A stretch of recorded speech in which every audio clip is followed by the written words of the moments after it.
মানুষ কর্ম করে। আমি বারংবার বলি যে ফলের আশা করবেন না। তাও মানুষ কোথাও না কোথাও নিজের কর্মের বদলে কোনো না কোনো ফলের আশা অবশ্যই রাখেন। কখনো তিনি সফল হন, কখনো অসফল। সেই জন্যই আমি বলি যে ফলের আশা কখনো রাখবেন না, কারণ সাফল্য বা অসফলতা মনের মধ্যে রাখলে কখনো কোনো লাভ হয় না। যদি সাফল্য মনের মধ্যে রাখেন তাহলে অহংকার জন্ম নেবে। যদি অসফলতা মনের মধ্যে রাখেন তাহলে এক হীনমন্যতায় আপনি ভুগবেন, যা দিয়ে কোনো শুভকর্ম হবে না। সেই জন্য শুধুই কর্ম করে যান, কর্মেই মগ্ন থাকুন। আর আসুন আমার সাথে ভালোবেসে বলুন, রাধা রাধা। জীবনের এই পথে এগোতে এগোতে আমরা কোথাও থেমে যাই। আমরা জানি না কেন। আমরা চেষ্টা করি যেন আমরা সামনে এগোতে পারি, কিন্তু এরকম হয় না। কি কারণ হতে পারে এর? আসুন আমি আপনাকে বোঝাই। মনে করুন আপনি কোনো রাস্তায় হাঁটছেন, আপনার পা মুচকে গেল, আপনি পায়ে আঘাত পেলেন। এখন এই আঘাত যদি আপনাকে পথ চলতে বাধা দেয় তখন আপনি থেমে যান। যদি আপনার ভাবনা চিন্তা ক্ষুদ্র হয় তাহলে আপনি জীবনে কখনোই এগোতে পারবেন না। ভেঙে যাওয়া কলম দিয়ে আপনি কখনো চিঠি লিখতে পারবেন না। ঠিক সেইভাবেই যদি আপনার মনে অন্যের জন্য হিংসা থাকে তাহলে আপনি আপনার নিজের ভাগ্য লিখতেই পারবেন না। কাজের প্রতি আলস্য আপনাকে কখনো ধনী হতে দেবেই না, আর ধনের প্রতি লোভ তা আপনাকে কখনো মহান হতে দেবে না। ছোট একটা কথা, কিন্তু এ হলো অত্যন্ত গুরুত্বপূর্ণ। ভাবনা চিন্তা অবশ্যই করুন, আর বোঝার চেষ্টা করুন সেটা যা আপনি বুঝতে চান। হতে পারে আপনি এমন কোনো পথ খুঁজে পেলেন যার ফলে আপনি কোনো খারাপ পথে যেতে যেতে থেমে গেলেন, বা আপনি এমন কোনো অর্থ খুঁজে পেলেন যা আপনাকে মহান হবার পথে অগ্রসর করে দিল। রাধা রাধা।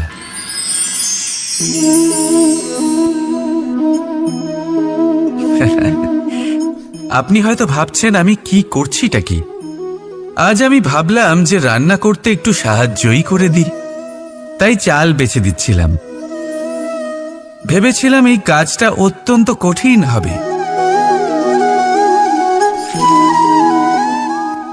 না, সহস্র ভালো চালের মধ্যে থেকে দুটো কাকুর বাছা শুধুমাত্র অভ্যেসের ব্যাপার। বাস্তবে কঠিন কাজ আর শিল্পকলা সেটাই যেখানে কয়েক হাজার কাকরের মধ্যে থেকে একটা রত্ন বের করতে হয়। এবারের সারমর্ম কি হতে পারে? সারমর্ম হলো এটাই, বড় তিনি হন না যিনি মানুষের মধ্যে খামতি বের করেন। মাহাত্ম্য তাতেই, শ্রেষ্ঠত্ব তাতেই, যা অন্যের ভেতরে থাকা ভালো গুণগুলি বের করে তার সম্মুখে, এই সংসারের সম্মুখে প্রস্তুত করতে পারেন। আসুন আমার সাথে ভালোবেসে বলুন, রাধা রাধা। কোনো ব্যক্তির নির্মাণ হয় কিভাবে?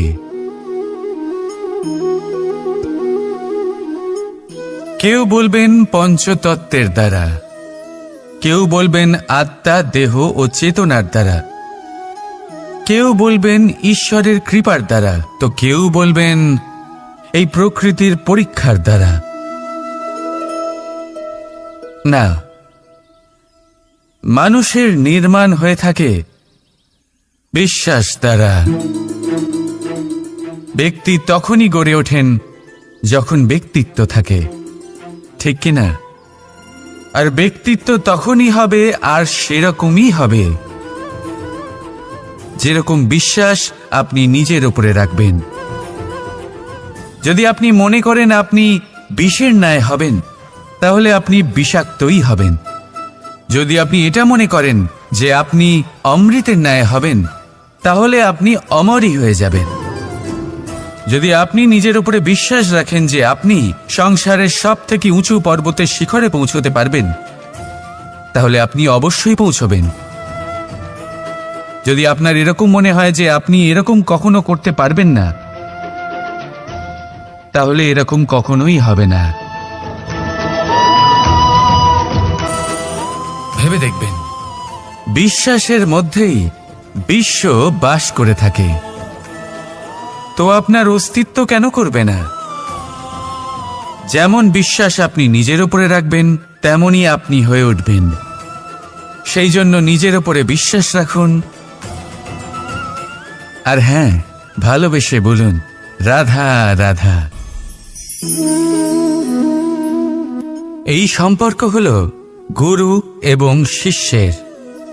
গুরু হলেন ধনুকের সেই প্রত্যঞ্চার মতো, যিনি নিজেকে পেছনে রেখে শিষ্যকে তার গন্তব্যের দিকে এগিয়ে দেন, তাকে নিজের লক্ষ্য ভেদ করতে দেন, আর সর্বদাই কঠোর হয়ে থাকেন যাতে শিষ্য কখনোই নিজের লক্ষ্যচ্যুত না হয়।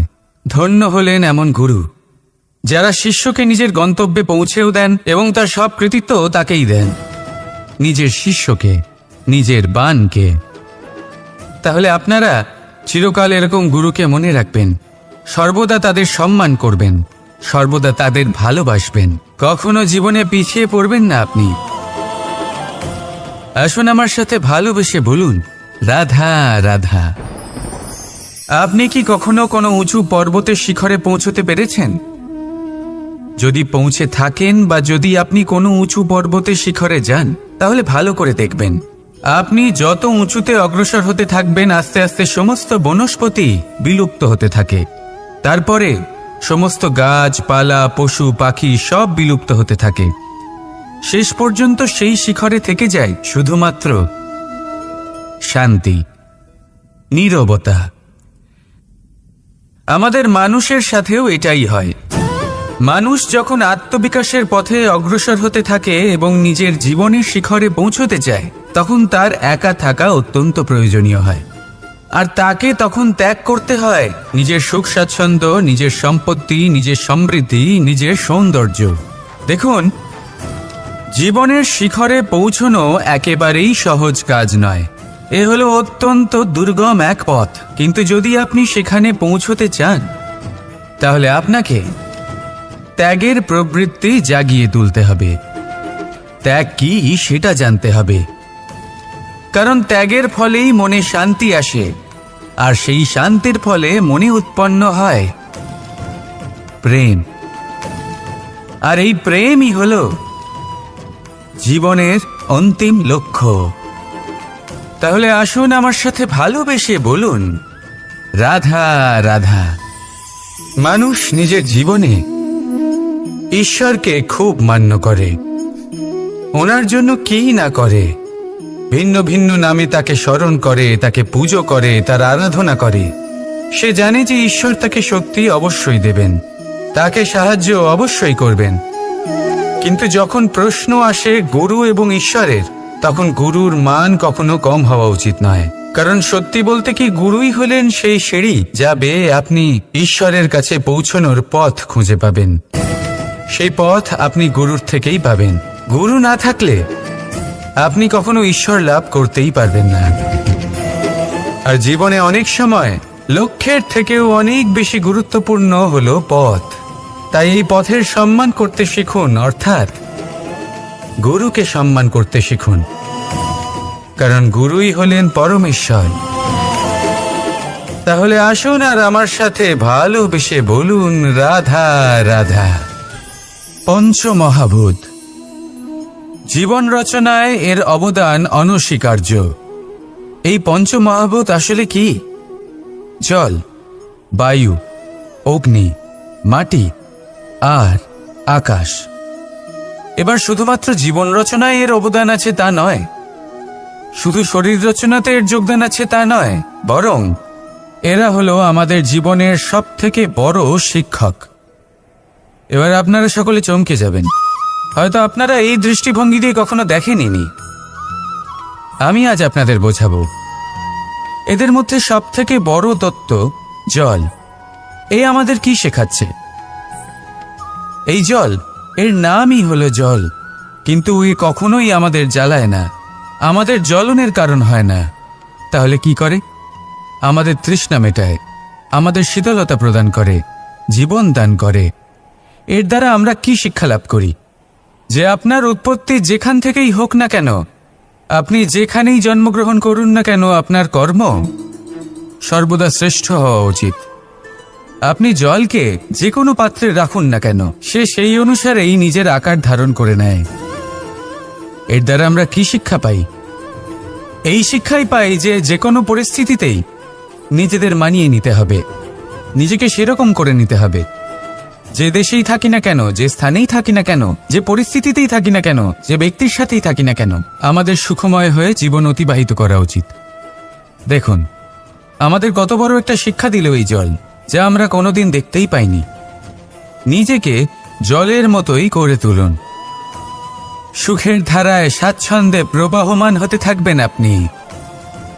নিজের আকারকে ভেঙে ফেলুন, নিজের সীমা লঙ্ঘন করুন।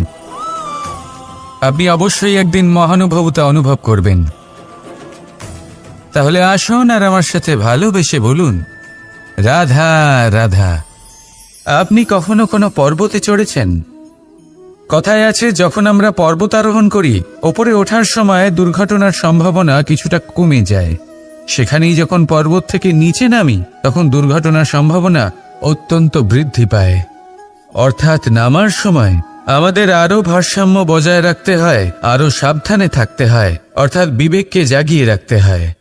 এবার জীবনেও সাফল্যের পর্বত আরোহণের সাথে এটাই হয়। যখন আমরা সাফল্যের পর্বত আরোহণ করতে থাকি, তখন এমনিই আমাদের লক্ষ্য আমাদের গন্তব্যের দিকে থাকে। আমরা নিরন্তর পরিশ্রম করি, চেষ্টা করতে থাকি, আমাদের মধ্যে সেই উৎসাহ থাকে, সেই সাহস থাকে। কিন্তু একটা কথা সত্যি, সমস্ত আরোহণের পরে অবরোহণ থাকে। আর এই অবরোহণই থাকে যেখানে বেশিরভাগ মানুষ নিজের ভারসাম্য বজায় রাখতে পারেন না, আর সেইখানেই ভেঙে পড়েন। তাই জীবনে যদি সাফল্যের শিখরে পৌঁছতে চান, তাহলে আপনাকে নিরন্তর প্রয়াস করতে হবে, সংঘর্ষ করতে হবে, পরিশ্রম করতে হবে, আর নিজের লক্ষ্যের দিকে একাগ্রতা কেন্দ্রীভূত করতে হবে। তাহলে আপনি নিজের লক্ষ্য অবশ্যই পাবেন। কিন্তু যখন অবরোহণের সময় আসবে, যা নিশ্চিত রূপে আসবেই, তখন আপনাকে সংঘর্ষ করতেই হবে, ধৈর্য ধরতেই হবে, সাবধানে থাকতেই হবে, ভারসাম্য বজায় রাখতেই হবে। এটা হলো অত্যন্ত আবশ্যক, কারণ পরবর্তী সাফল্যের শিখরে আপনাকে পৌঁছতেই হবে, আর তার জন্য আপনাকে সুরক্ষিতভাবে অবরোহণ করতেই হবে। ঠিক কিনা? আসুন আর আমার সাথে ভালোবেসে বলুন, রাধা রাধা। যখনই কোনো ঘূর্ণিঝড় আসে, কোনো প্রলয় আসে, তখন দেখবেন তা কত বৃহৎ প্রভাব ফেলে, কত বড় বিনাশ ঘটায়, বিধ্বংস সৃষ্টি করে। যখন বন্যা আসে, তখন কত গভীর প্রভাব ফেলে, কত সর্বনাশ ঘটায়। নদীর পাড়ও ভেঙে বয়ে নিয়ে যায়। সেখানে কোনো গাছকে দেখুন, শান্তভাবে দাঁড়িয়ে থাকে, চুপ করে, আর নিজের কাজ করে, ছায়া প্রদান করে, ফল প্রদান করে, কোনো শব্দ না করেই নীরবে কর্ম করে। যদি নদীর কথা বলি, নদী যখন বয়ে চলে, খেতে জল প্রদান করে, বনস্পতিদের প্রাণ প্রদান করে, আমাদের পানীয় জল দেয়। এত মহান কাজ করে কোনো শব্দ না করে, নীরবতার সাথে। এ হলো এক শিক্ষা, যে এই সংসারে যারাই মহান কর্ম করেন, তারাই নীরব থেকে সেই কর্ম করতে থাকেন। কারণ ওনারা জানেন যে গুরুত্বপূর্ণ প্রচার নয়, বরং কর্ম। আর যারা রুদ্রের সাথে থাকেন, কোলাহল করেন, তারা শুধুমাত্র ধ্বংসই করেন। এবার আপনি মৌন থেকে শুধুমাত্র কর্ম করে মহান হতে চান, নাকি রুদ্রের সাথে থেকে বিধ্বংস ঘটাতে চান? সিদ্ধান্ত আপনারই। আসুন আর আমার সাথে ভালোবেসে বলুন, রাধা রাধা। মন্থন। আমরা সবাই এটাই জানি যে অমৃত পাওয়ার জন্য সমুদ্র মন্থন করা হয়েছিল, কিন্তু এর পিছনে যে মহান উদ্দেশ্য ছিল, তা বেশিরভাগ লোকই বোঝে না। আজ সেই মহান উদ্দেশ্য আমি আপনাদের বুঝিয়ে বলছি। আমাদের জীবনে এই অমৃত লাভ করার জন্য পথপ্রদর্শক হয় মন্থন। তারপরে আমরা করি প্রতিজ্ঞা, তারপর নিই প্রস্তুতি, যেটা দেবতারা আর অসুরেরা একসাথে করেছিলেন। তারপর আমরা করি চেষ্টা। বাসুকীর মুখ থেকে বিশ্বশ্বাস নির্গত হওয়া এটা প্রারম্ভিক বাধা হয়ে দাঁড়িয়েছিল। তবুও আমাদের লক্ষ্য দৃঢ় ছিল। যদিও সমুদ্র মন্থন থেকে হলাহল উঠে এলো, আমরা ভয় পাইনি, আমরা সেটার মোকাবিলা করলাম। ঠিক সেই পথেই যখন আমরা অনেক অমূল্য রত্ন পেলাম, নক্ষত্র পেলাম, সেটার প্রতি আকর্ষিত না হয়ে অমৃত লাভ করার পরেই আমরা শান্ত হলাম। এইভাবে যদি আপনি নিজের জীবনে প্রতিজ্ঞা, প্রস্তুতি, চেষ্টা, দৃঢ় নিশ্চয়, অটল থাকা আর আকর্ষণ থেকে বিরত থাকেন, যদি এইসব গুণ আপনার ভেতরে একত্রিত করে নেন, তাহলে আপনিও আপনার জীবনের অমৃত অবশ্যই লাভ করবেন। রাধা রাধা। চিন্তা। সবাই বলে চিন্তা করা উচিত নয়, কিন্তু চিন্তা সবাই করে। যিনি বৃদ্ধ ব্যক্তি হন, তিনি নিজের অতীতের সাথে বর্তমানের তুলনা করে চিন্তিত থাকেন। একজন যুবক ব্যক্তি ভবিষ্যতের বিষয় চিন্তা করে, নিজের লক্ষ্য কিভাবে পূরণ করা যায় সেই চিন্তায় মগ্ন থাকে। শুধু একজন বালকের না তো তার ভবিষ্যতের চিন্তা থাকে আর না অতীতের দুঃখ থাকে। আর এরকম কেন? কারণ সে শুধুমাত্র বর্তমান নিয়ে ভাবে, আর তাই সে সব থেকে বেশি সুখী। তাই মনে রাখবেন, যদি আপনি আপনার বর্তমানের বিষয়ে ভাবেন, তাতে বাঁচেন, সেটাকে ঠিক রাখেন এবং সেটাকে আরো ভালো করে তোলেন, তাহলে আপনার অতীত আর আপনার ভবিষ্যৎ আপনা থেকেই ঠিক হয়ে যাবে। আসুন আমার সাথে ভালোবেসে বলুন, রাধা রাধা। সংসারে সব থেকে বড়, সব থেকে মহান কোন প্রাণী? এবার আপনাদের মধ্যে কেউ বলবে মানুষ, কেউ বলবে সিংহ, আর কেউ বলবে হস্তি। কিন্তু না, সংসারে সবচেয়ে মহান প্রাণী হলো বৃক্ষ। সেই বৃক্ষ যা আমাদের আহার করতে ফল দেয়, বাঁচার জন্য প্রাণ বায়ু দেয়, গরমে শীতল ছায়া দেয়, আর শুকিয়ে যাওয়ার পরও আমাদের জ্বালানোর জন্য কাঠ দিয়ে যায়। এবার আপনারা হয়তো ভাবছেন, আমি হঠাৎ বৃক্ষের গুণগান কেন গেয়ে চলেছি? আমার বলার উদ্দেশ্য ওই বৃক্ষের অনেক গভীরে, সেই বীজকে নিয়ে, যা আপনাকে না ফল দেয়, না ছায়া, আর না কাঠ। শুধু ভিজে মাটির নিচে সে লড়াই করতে থাকে, অঙ্কুরিত হয় মাটির নিচে একটি বৃক্ষকে আকার দেওয়ার জন্য। প্রদীপ কি? সাধারণ একটা মাটির পাত্র, কিন্তু জলবায়ু নিয়ে সে যখন জ্বলে, সমস্ত সংসারকে সে পথ দেখাতে থাকে, মহান হয়ে যায়। এবার বুঝলেন? যদি মহান হতে হয় তাহলে কিছু করে দেখাতে হবে। কোনো তফাৎ হয় না যে আপনি ছোট না আপনি বড়। কিছু করলে তবেই কিছু হবে। আপনি চলা শুরু করুন, কোথাও না কোথাও তো পৌঁছবেন। নিশ্চল বসে থাকলে কখনো কিচ্ছু হবে না। মনে রাখবেন, কিছু আরম্ভ করতে গেলে মহান হওয়ার একেবারেই প্রয়োজন পড়ে না, কিন্তু মহান হতে গেলে কিছু আরম্ভ করা অতি আবশ্যক। রাধা রাধা। একটা শব্দ আছে যেটা আমরা মাঝে মাঝে অথবা অনেকবার শুনতে পাই, স্বার্থ।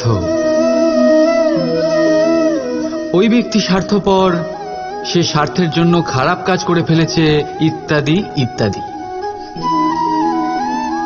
সত্যি কথা বলতে কি, সংসার স্বার্থকে পাপ ভাবতে শুরু করেছে। কিন্তু স্বার্থ কি সত্যি ক্ষতিকর? না। স্বার্থ কথাটা এসেছে স্ব থেকে, অর্থাৎ স্বয়ং থেকে। মানে যে কর্মে শুধু স্বয়ংয়ের অর্থ আছে, শুধু স্বয়ংয়ের কোনো লাভ আছে, সেটাই স্বার্থ। এবার প্রশ্ন এটাই হলো যে আপনার স্বটা কি। যদি আপনার স্বতে কেবল আপনি থাকেন তাহলে আপনি অবশ্যই স্বার্থপর। যদি আপনার স্বতে পরিবার থাকে তাহলে আপনি পারিবারিক। যদি আপনার স্বতে অন্য লোক থাকে তাহলে আপনি পরোপকারী। আর যদি আপনার স্বতে এই সংসার থাকে তাহলে আপনি পরমার্থী। তাহলে নিজের স্বার্থ থেকে দূরে যাবেন না, সেটার বিস্তার করুন। নিজের অস্তিত্বের বিস্তার করলে এই স্বার্থ নিজেই পরমার্থে পরিণত হবে। রাধা রাধা। আমি আপনাদের বলেছিলাম যে সংসারের সবথেকে বড় অস্ত্র আর সবথেকে বড় সম্বল হলো বন্ধুত্ব। কিন্তু এই বন্ধুত্ব কেমন হওয়া উচিত? বন্ধুত্ব হওয়া উচিত দুধে মেশানো জলের মতো। কিভাবে? দুধে যখন জল মেশানো হয় তখন সেই জল নিজেই দুধে পরিণত হয়। এবার ভাবুন, দুধের সাথে বন্ধুত্ব করে জলের গুরুত্ব কেমন বেড়ে গেল। তবে এখানেই কিন্তু এই গল্পের শেষ নয়। যখন দুধকে গরম করা হয় তখন জল নিজের বন্ধুত্ব পালন করে। জল নিজে আগে সেটার তাপ নেয়, নিজের অস্তিত্বকে বাষ্পে রূপান্তরিত করে আর দুধকে বাঁচিয়ে নেয়। আর তারপর জল বাষ্প হয়ে গেলে দুধ ফুটতে থাকে, সে পাত্র থেকে বেরিয়ে উপচে পড়ে। আর শান্ত তখনই হয় যখন তাতে আবার জল মেশানো হয়।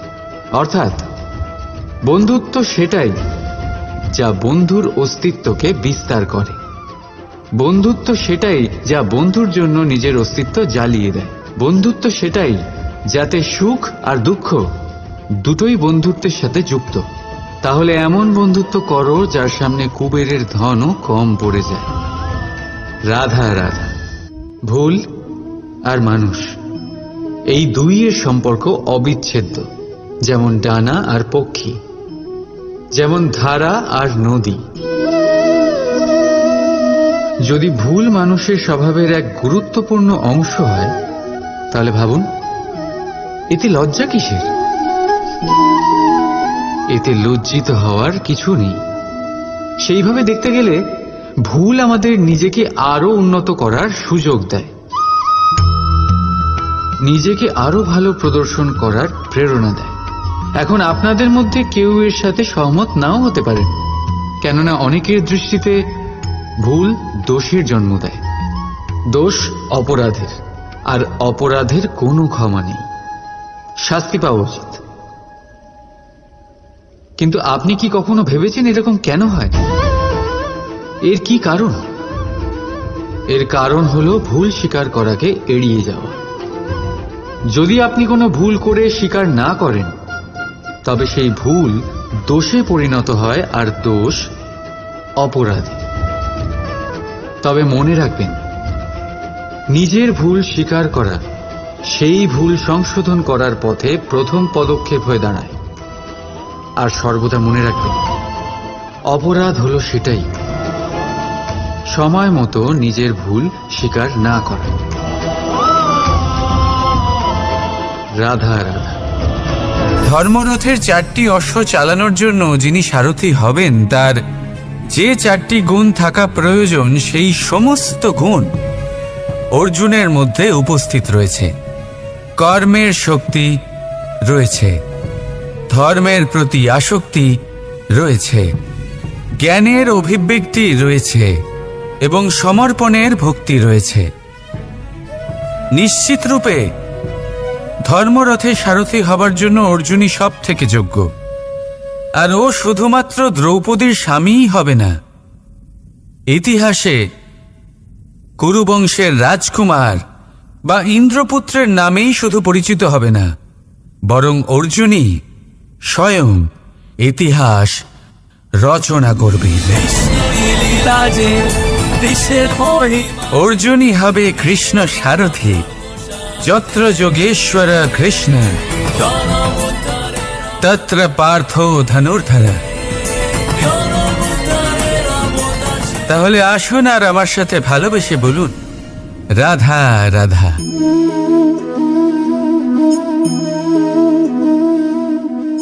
আপনার কি মনে হয় আমি কি করছি? আপনি বলবেন আমি প্রদীপ জ্বালাচ্ছি, সঠিক। কিন্তু প্রশ্ন হচ্ছে যে আমি কি আপনাকে বলেছি যে একে প্রদীপ বলা হয়? না। এই প্রদীপ কি নিজেই নিজের পরিচয় আপনাকে দিয়েছে? না। তাহলে আপনি কি করে জানলেন যে একে প্রদীপ বলা হয়? উত্তর হচ্ছে প্রকাশ। যে স্বয়ং জ্বলে অন্ধকারের মধ্যে সংসারকে পথ দেখায়, সেটাই প্রদীপ। যা নিরাশার মাঝে আশার আলো প্রদর্শন করে, সেটাই প্রদীপ। অপর দিকে আছে সাপ, যাকে না দেখেও তার ফনার আওয়াজ শুনেই লোকে ভয় পেয়ে যায়। তার মানে ব্যক্তির পরিচয় তার কর্মের দ্বারা পাওয়া যায়। তাই আপনার এটা বলার প্রয়োজন নেই যে আপনার পরিচয় কি। এটা আপনার কর্মই নিশ্চিত করবে যে লোকে আপনাকে প্রদীপ ভেবে ভালোবাসবে নাকি সাপ ভেবে ভীত হয়ে থাকবে। রাধা রাধা। সময় কত বিচিত্র হয়। সময় আমাদের পক্ষে থাকলে আমরা নিজেদের রাজা মনে করে নিই, আর সেই সময় যদি বিপক্ষে চলে যায় তাহলে নিঃস্ব হতে সময় লাগে না। তাই মানুষের একটা অভ্যেস আছে, খারাপ সময়ের জন্য কিছু সঞ্চয় করা। আত্মীয়, বন্ধু খারাপ সময় পাশ থেকে সরে যায়। যশ, মান প্রতিকূল সময় চিরস্থায়ী হয় না। তাই মানুষ মনে করে অর্থ সঞ্চয় করাই শ্রেয়। অর্থের কোনো হৃদয় নেই যা সময়ের সাথে পরিবর্তিত হবে। সংসার বলে সর্বদা অর্থ সঞ্চয় করতে থাকুন। খারাপ সময় অবশ্যই কাজে লাগবে, কিন্তু আমি বলবো শুভ কর্ম করতে থাকুন, আনন্দে থাকুন, নিজের ওপর আর ঈশ্বরের ওপরে বিশ্বাস রাখুন। খারাপ সময় কখনো আসবেই না। রাধা রাধা। প্রকৃতি মানুষকে এক বিশেষ শক্তি দিয়েছে, অন্য জীবের থেকে বেশি শক্তি দিয়েছে। স্মরণ শক্তি। এই শক্তি মানুষকে অন্য জীবের থেকে ভিন্ন করে, ইতিহাস রচনা করার প্রেরণা দেয়, জ্ঞানকে বংশানুক্রমে এগিয়েও নিয়ে যায়। আর যারা ভুলে যান, অধিকাংশ সময় তারা উপহাস আর দয়ার পাত্র হয়ে যান। কিন্তু এটাই কি প্রকৃত রূপে সত্য? না। এই স্মরণ শক্তি মানুষের বিকাশের সব থেকে বড় বাধা হয়ে দাঁড়ায়। তার মনকে দূষিত করে দেয়। খারাপ অভিজ্ঞতা, কারোর করা বিশ্বাসঘাতকতা, কারোর কটাক্ষ বেশিরভাগ মানুষই ভুলতে পারেন না। আর তারপর প্রতিশোধ নিতে উদ্যত হন। প্রথমে সময় নষ্ট করেন প্রতিশোধের প্রস্তুতিতে, আর তারপর সময় নষ্ট করেন প্রতিশোধ নেওয়ার সুযোগ খুঁজতে।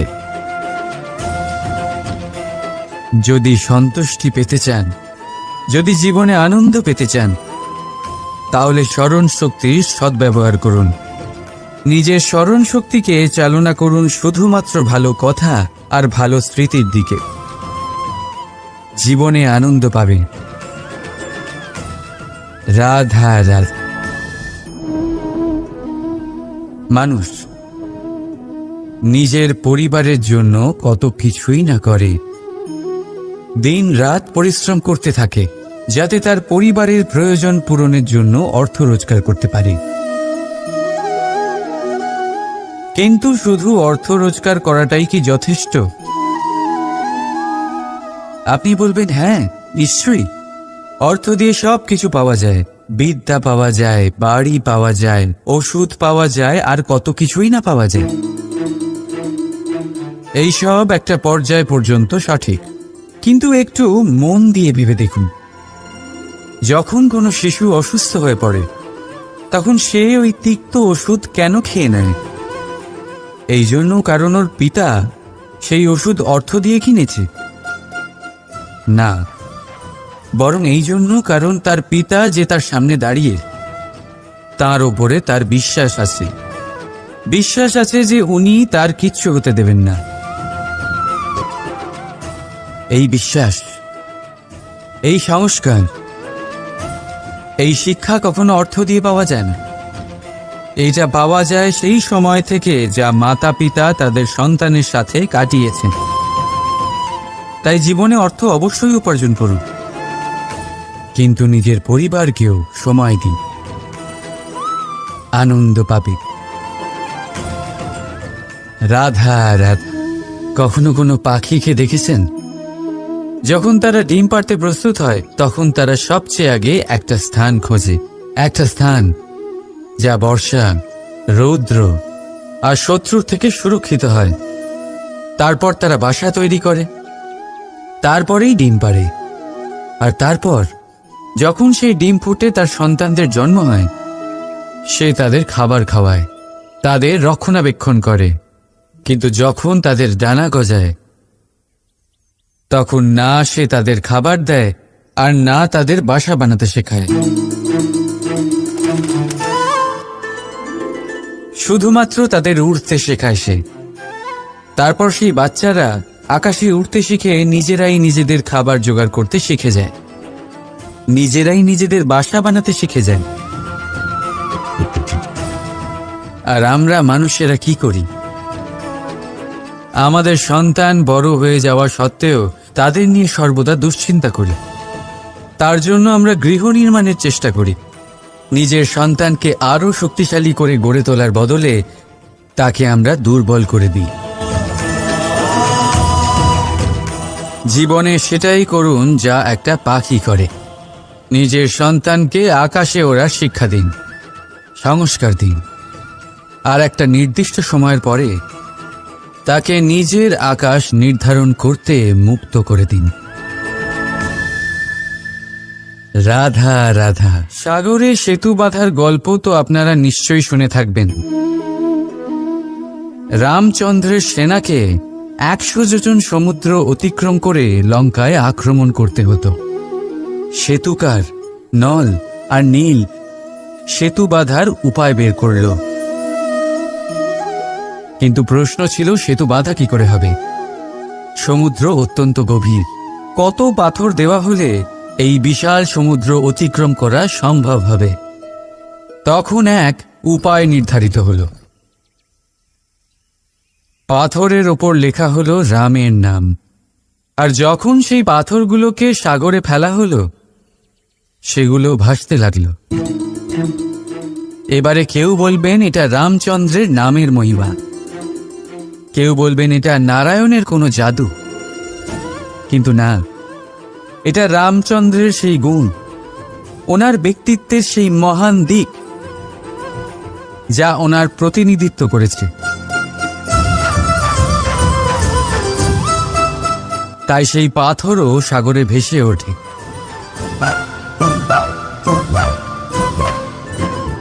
ঠিক সেইভাবেই যেখানে আমরা থাকি না, সেখানে আমাদের গুণ আমাদের প্রতিনিধিত্ব করে। আমাদের নামের শক্তি আমরা নিজেরাই তৈরি করি, আমাদের কর্ম দিয়ে, আমাদের গুণ দিয়ে। এবার সিদ্ধান্ত আপনার যে আপনার নামের সাহায্যে কেউ বিপদ থেকে উদ্ধার হবে, নাকি আপনার দুষ্কর্মের ফলে কেউ ডুবে যাবে। ভালো করে ভেবে দেখুন। রাধা রাধা। আমাদের জীবনে গুরুজনেরা, জ্ঞানী মানুষজন সবসময় একটা কথা বলেন, ধৈর্য ধরো। শুধুমাত্র দুটো শব্দ, কিন্তু কতটা বিশাল সেটা বোঝার চেষ্টা করুন। ছোট একটা অস্ত্র হাতে নিন এবং একটা বিশাল পর্বতে নিরন্তর প্রহার করতে থাকুন। ধৈর্য ধরে সেই কাজ করতে থাকুন। এমন একদিন আসবে এই বিশাল পর্বতে আপনি একটা পথ তৈরি করবেন। কোনো ধনুর্ধর যখন নিজের বিদ্যা অর্জন করেন তখন তাকেও ধৈর্য ধরতে হয়, তার নিজেকে সময় দিতে হয়, তবেই সে ধনুর্বিদ্যা শিখতে পারে। সেইভাবে আমাদের জীবনেও ধৈর্য ধরার খুব প্রয়োজন। পরিবারে ধৈর্য রাখতে পারলে তাহলে আস্তে আস্তে দেখবেন প্রেম বৃদ্ধি পাচ্ছে। সমাজে যদি ধৈর্য রাখতে পারেন তাহলে আস্তে আস্তে এই সমাজ আপনাকে সম্মান করবে। যদি নিজের জীবনে ধৈর্য রাখতে পারেন তাহলে নিজে থেকেই আত্মবিশ্বাস বাড়বে, নিজের বিকাশ হবে। জীবনে সবই সম্ভব যদি ধৈর্য রাখতে পারেন। হয়তো আস্তে আস্তে হবে, কিন্তু হবে অবশ্যই। শুধু ধৈর্য রাখুন, কারণ ধৈর্যই সব থেকে বড় পুঁজি। আসুন আর আমার সাথে ভালোবেসে বলুন, রাধা রাধা। আমাদের জীবনে যখনই আমরা কোনো বড় দায়িত্বের সম্মুখীন হই, তখন আমরা তার থেকে দূরে পালাই, আর এই অজুহাত দিই যে না না, এত বেশি ভার বহন করার যোগ্যতা আমার নেই, আমি করতেই পারবো না। দেখুন, এই সংসারে ভিন্ন ভিন্ন ধরনের গাছ আছে, ছোট গাছ, বড় গাছ, কিন্তু বটগাছের মতো বড় এবং নিবিড় গাছ আর একটাও নেই। সে নিঃস্বার্থভাবে এই সংসারকে সেবা করে যায়, ছায়া প্রদান করে, শীতলতা প্রদান করে। আর যখন এমন সময় আসে যখন তার ওপর বোঝা অত্যন্ত বেড়ে যায়, সে কিন্তু কোনোভাবেই ভেঙে পড়ে না। তখন সে নিজের নিঃস্বার্থ কর্মের ফল লাভ করে, সেই নিঃস্বার্থ কর্ম যা সে করেছে। তার দেহ থেকে ছোট ছোট ঝুড়ি বার হয় এবং তা কাণ্ডের আকার ধারণ করে। সেই কাণ্ড মাটির কাছে পৌঁছয় এবং তারপর তা বটগাছের সহায়ক হয়ে ওঠে। সে ভেঙে পড়ে যায় না। এইভাবে আপনিও জীবনে নিঃস্বার্থভাবে সবার সেবা করুন, ভালোবাসুন, সবাইকে সাহায্য করুন। যেদিন আপনার ওপর বোঝা অত্যন্ত বেড়ে যাবে, সেদিন এই সব মানুষ আপনাকে সাহায্য করার জন্য আসবেন, আপনার শক্তি হয়ে উঠবেন, আর আপনি বটগাছের মতোই মহান এবং বিশাল হয়ে উঠবেন। আসুন আর আমার সাথে ভালোবেসে বলুন, রাধা রাধা। একটা শব্দ আছে, পরিস্থিতি। অনেক মানুষের মুখে আমরা এই শব্দ শুনি।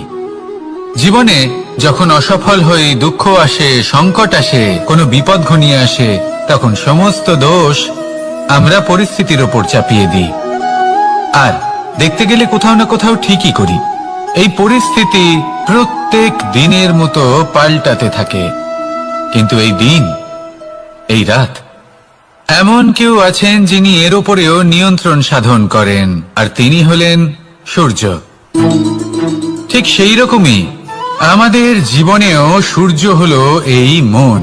যদি এই মনের উপর আমরা নিয়ন্ত্রণ করতে পারি, তাহলে আমরা জীবনকেও নিয়ন্ত্রণ করতে পারবো। প্রথমে এই মনের রাজা হয়ে উঠতে হবে।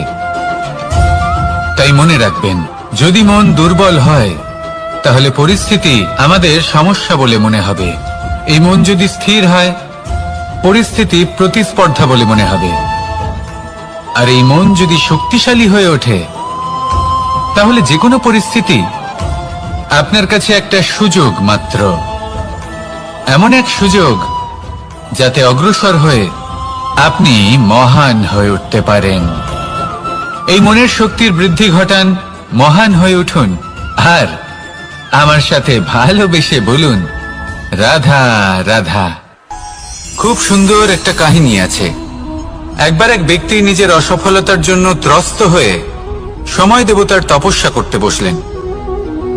উনি তপস্যা করলেন এবং সময় দেবতা প্রসন্ন হলেন, মানুষের রূপ ধারণ করে ওনার সামনে প্রকট হলেন। এবার সেই ব্যক্তি ওনাকে জিজ্ঞেস করলেন যে কি এমন আছে যার জন্য আপনি বারবার জয়ী হন আর আমি চিরকাল পরাজিত হয়ে থাকি? কেন এত পরিশ্রম করা সত্ত্বেও আমি সাফল্য লাভ করতে পারি না?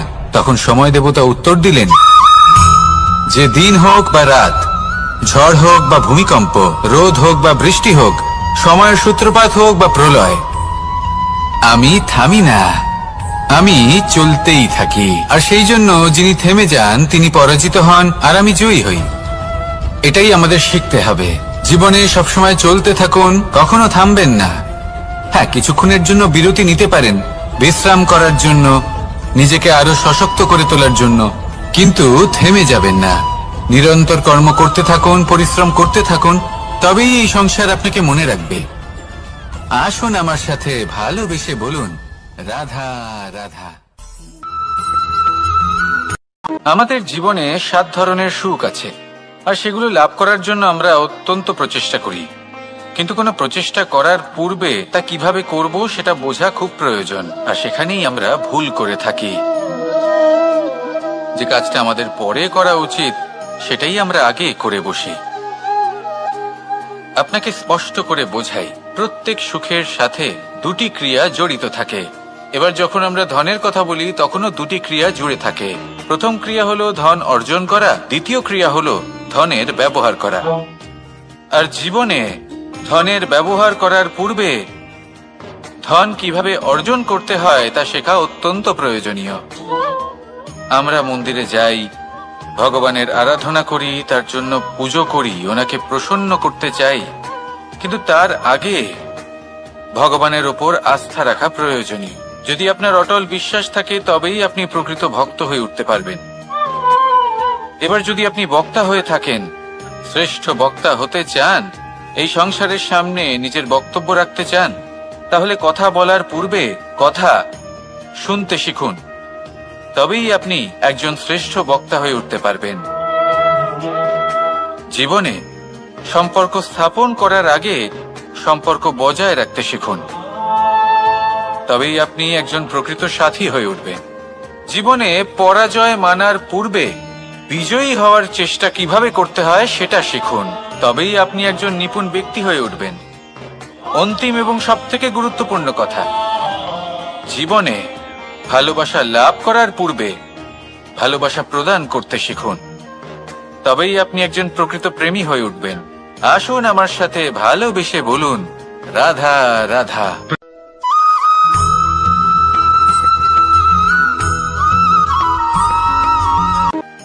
মানুষের শরীরের বিভিন্ন অঙ্গ দ্বারা ভিন্ন ভিন্ন প্রকারের কাজ করা হয়, আর সেই জন্য মানুষ নিজের শরীরের যত্ন করে, তার খেয়াল রাখে, নিজের শরীরকে সুস্থ রাখে, স্বচ্ছ রাখে, বস্ত্র পরিধান করে, আর কোথাও আঘাত লাগলে ক্ষতস্থান ঢেকে ফেলে। মানুষের শরীরে এমন একটি অঙ্গ আছে যা চোখে দেখা যায় না, যা অদৃশ্য থাকে, কিন্তু সেইটা দিয়ে মানুষের বিষয়ে অনেক কিছু জানা যায়। এবং মানুষের শরীরের সেই অঙ্গের নাম হলো বাণী, আপনার ভাষা। আপনি যেভাবে কথা বলেন, যার সাথে কথা বলেন, আপনি যেভাবে শব্দ চয়ন করেন, তার দ্বারা আপনার বিষয়ে অনেক কিছু বোঝা যায়, আপনার ব্যক্তিত্বের বিষয়ে অনেক কিছু বোঝা যায়। সেই জন্য সবসময় কিছু বলার আগে একটু ভেবে নিন, নিজের কথার ওপর একটু নিয়ন্ত্রণ রাখুন। আমার কথা শুনুন, এই হৃদয়কে শুদ্ধ করে তুলুন। যদি এই হৃদয় শুদ্ধ থাকে তাহলে সর্বদা মধুর বাণী নির্গত হবে, যা সবাইকে প্রফুল্ল করে তুলবে, আর তখন এই মন প্রসন্ন হয়ে বলবে, রাধা রাধা।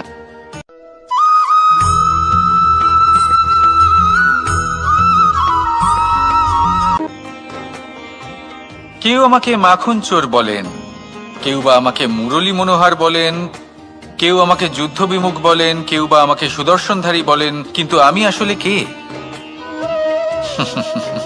আসুন, আজ আমি আপনাকে আমার আসল পরিচয় জানাবো। বাড়িতে সুস্বাদু মাখন থাকা সত্ত্বেও গোপীদের কাছে সুমধুর ভালোবাসাপূর্ণ বকুনি খাওয়া যে ভালোবাসে, সেই হলো কৃষ্ণ। আঙুলে সুদর্শন চক্র থাকা সত্ত্বেও যে রথের লাগাম ধরে থাকবে সেই সিদ্ধান্ত নিয়েছে, সেই হলো কৃষ্ণ।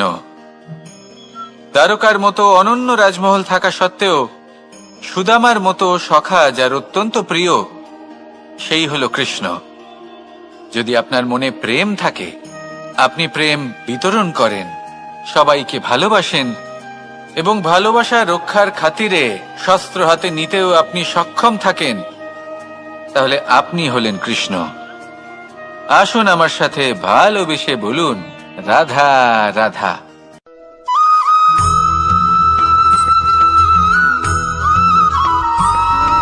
ধন, সম্পদ, ঐশ্বর্য, মানুষ হয় নিজের সৌভাগ্যের দ্বারা এগুলো লাভ করে থাকেন বা কর্মের দ্বারা।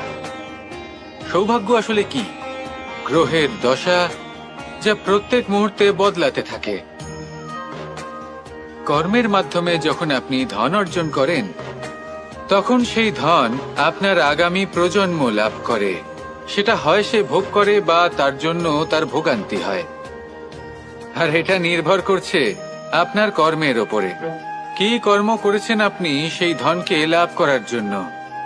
যদি আপনি সৎ পথে চলেন নিষ্ঠা ভরে আপনি কর্ম করে থাকেন এবং তার ফলে আপনি ধন অর্জন করে থাকেন, তাহলে আপনার আগামী প্রজন্ম সেটা ভোগ করবে, সেটা প্রয়োগ করবে নিজের বিকাশের জন্য।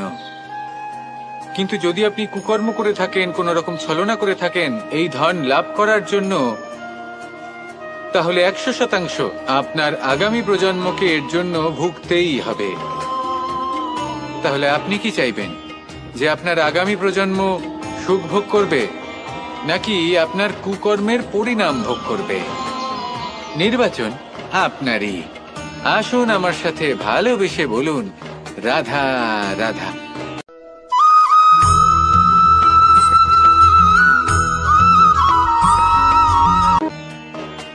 এমন অনেক মানুষ আছেন যারা আমাকে ভগবানের পরিভাষা জানতে চান, যে ভগবান আসলে কি, তিনি কেমন। এবার দেখুন, ভগবান হোক বা আপনার স্বপ্ন হোক বা আপনার লক্ষ্য হোক না কেন, সেই লক্ষ্য তখনই পূর্ণ হয়, তখনই তাকে লাভ করা সম্ভব যখন আপনার দৃষ্টিভঙ্গি মঙ্গলময় হয়, যখন আপনি নিজে মনে করবেন যে আমি যেটা পেতে চাইছি তা শুভ। উদাহরণস্বরূপ, কোনো পাখিকে দেখুন, সে গাছের ডালে বসে এবং সেখানেই বিশ্রাম করে, কিন্তু পড়ে না। কেন? কারণ ওর বিশ্বাস যে যে শাখার উপরে ও বসে আছে সেটাই হলো ওর বাসস্থান। যদি আপনি বিশ্বাস করেন তাহলে আপনি পাথরের মধ্যেও ভগবান দর্শন করতে পারবেন, আর যদি বিশ্বাস না থাকে তাহলে যদি ভগবান সামনে দাঁড়িয়েও থাকে তবেও আপনার বিশ্বাস হবে না। তাই বিশ্বাস করতে শিখুন। এই বিশ্বাসের আধারেই আপনি সেই সব কিছু পাবেন যা আপনি পেতে চাইছেন। আসুন আমার সাথে ভালোবেসে বলুন, রাধা রাধা।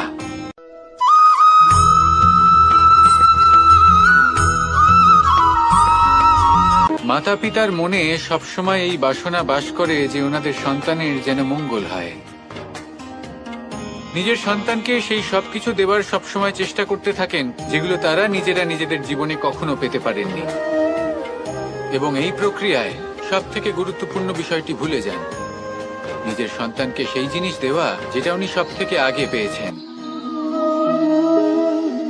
আমি ধনের কথা বলছি না, আমি বলতে চাইছি নিজের অভিজ্ঞতা দ্বারা ওনারা যে মানসিক স্থিতি লাভ করেছেন,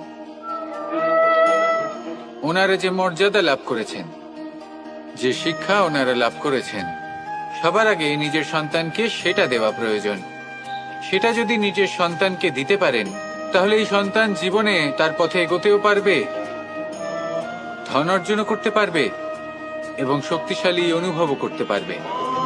সেই জন্য সন্তানকে সবার আগে সেটা দান করুন যেটা সব থেকে বেশি মূল্যবান। সেটা দিন যেটা আপনি সবার আগে লাভ করেছেন। আসুন আমার সাথে ভালোবেসে বলুন, রাধা রাধা। কখনো কখনো আমরা খুব ব্যথিত হয়ে পড়ি। আমরা নিজেদের পরিবারের জন্য এত কিছু করি আর তারা আমাদের দেখলেই ভয়ভীত হয়ে পড়ে, আমাদের দেখলে বিরক্ত হয়। কখনো নিজেদের সন্তানকে বিকাশের পথে অগ্রসর করার জন্য আমরা তাদের উপর একটু জোর দিই যাতে তারা পরিশ্রম করে, কিন্তু সেই সন্তান আমাদের উপর বিরক্ত হয়ে পড়ে। কখনো সন্তানকে সঠিক শিক্ষা দেওয়ার জন্য আমরা তাদের কিছু সীমা নির্ধারিত করি, তখন সেই সন্তানের চোখে নিজেদের জন্য আমরা ঘৃণা দেখতে পাই। মানুষ কেন ব্যথিত হবে না? দেখুন, যখন সূচের দ্বারা আপনি বস্ত্র সেলাই করেন তখন সূচের আঘাত সেই বস্তুকে সহ্য করতে হয়, কিন্তু তাতে সেই সূচ বা আপনার উদ্দেশ্যে কোনো প্রভাব পড়া উচিত নয়, কারণ আপনি তো আপনার কর্ম করছেন, আর তাও পূর্ণ নিষ্ঠা ভরে, এবং অবশেষে আপনার উদ্দেশ্য শুভ প্রমাণিত হবে। তাই কেউ বিরক্ত হচ্ছে বলে বা কারোর চোখে নিজের প্রতি ঘৃণা দেখার ভয় কখনো পিছিয়ে যাবেন না। কষ্ট না করে বিকাশ সম্ভব নয়। কর্ম করতে থাকুন, সবকিছু শুভ হবে। আসুন আমার সাথে ভালোবেসে বলুন, রাধা রাধা।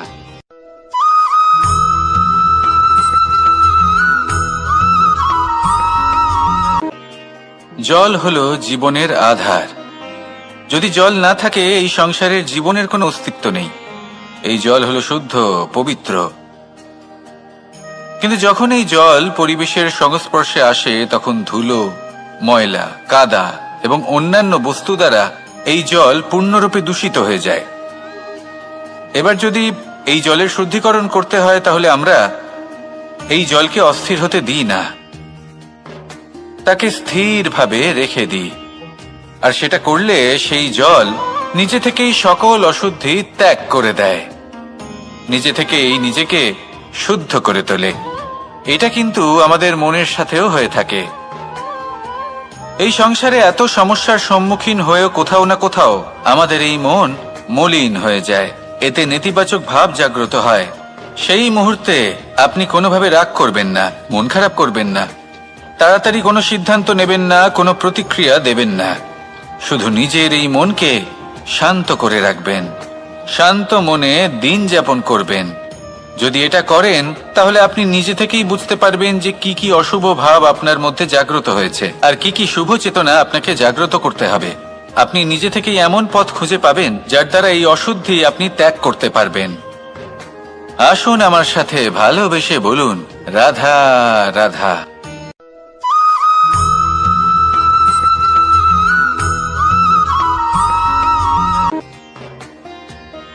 প্রেমের পরিভাষা আসলে কি? ভিন্ন ভিন্ন ধরনের ব্যক্তি, ভিন্ন ভিন্ন ধরনের প্রেমী, আলোচক বিভিন্ন ধরনের পরিভাষা প্রদান করেন এই প্রেম নিয়ে। কিন্তু প্রত্যেকের মনেই কখনো কখনো এই প্রশ্ন এসেছে, এই ভালোবাসা আসলে কি? নিজের প্রিয়তমকে জয় করাই কি প্রেম? চার হাত এক হয়ে যাবার নামই কি প্রেম? নিজের আবেগ ব্যক্ত করাই কি ভালোবাসা? না, প্রেমের অর্থ কাউকে লাভ করা নয়, বরং তার মাঝে বিলীন হয়ে যাওয়া।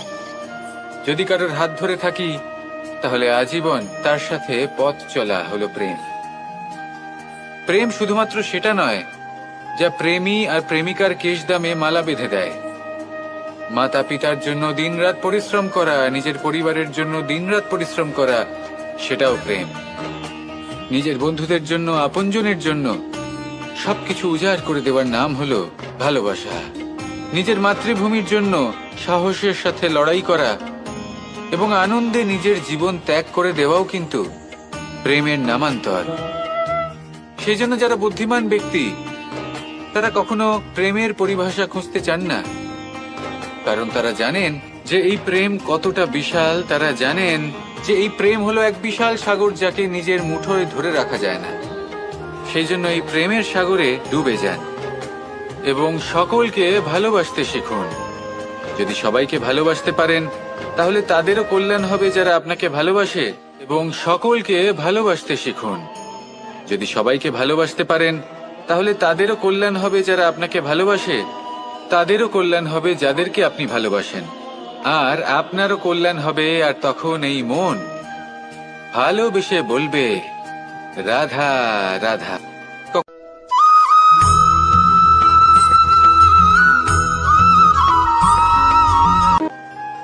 যদি আপনি নিজের জীবনে প্রকৃত বন্ধু নির্বাচন করতে চান তাহলে তার আগে দর্পণ আর ছায়া এই দুইয়ের বিশেষত্বর বিষয়ে জানাটা অত্যন্ত প্রয়োজনীয়। দর্পণ কি করে থাকে? যখনই আপনি দর্পণের দিকে তাকাবেন ও শুধুমাত্র আপনাকে সত্যের সাথে অবগত করাবে, ও আপনাকে কখনো মিথ্যে বলবে না। সেখানেই যদি ছায়ার কথা বলি তাহলে দেখুন ছায়া কি করে, সব সময় আপনার সাথে থাকে, কখনো আপনার সঙ্গ ত্যাগ করে না। এবার আপনার জীবনে যদি এমন কোনো বন্ধু আসে যে সবসময় আপনাকে সত্য কথা বলবে, আপনার অপগুণের বিষয়ে যদি আপনাকে বলে কিন্তু তাও সে সত্যিই বলবে, তাহলে তার উদ্দেশ্য কিন্তু আপনাকে দুঃখ দেওয়া নয়, সে আপনার অজ্ঞানতা, আপনার ভ্রম দূর করতে চায়। যদি আপনি কোনো অনুচিত পথে চলতে থাকেন তাহলে সে আপনাকে বাধা দিতে চায়।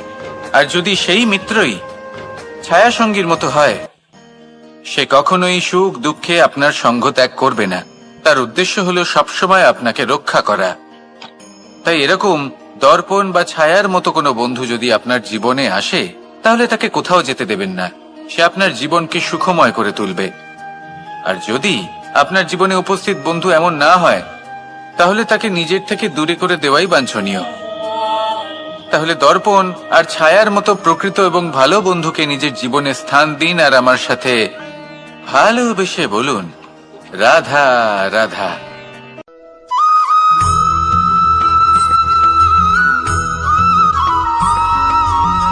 প্রশ্ন আসতে পারে যে ইমারত কেন নির্মাণ করা হয়, কেন উৎসব পালন করা হয়, কেন মানুষ নিজেদের জন্মদিন পালন করেন, কেন দোল, বিজয়া দশমী, রাখি, দীপাবলির মতো উৎসব পালন করা হয়। যদি এগুলো পালন না করা হয় তাতে কি যায় আসে? যদি এই দোল উৎসব পালন না করা হয় তাহলে কি এই সংসার ভুলে যাবে যে নারায়ণের প্রতি ভক্তির কারণে ভক্ত প্রহ্লাদকে অগ্নি স্পর্শও করতে পারেনি? যদি বিজয়া দশমী পালন না করা হয় তাহলে কি এই সংসার ভুলে যাবে যে এই দিনে শ্রীরাম রাবণকে বধ করেছিলেন?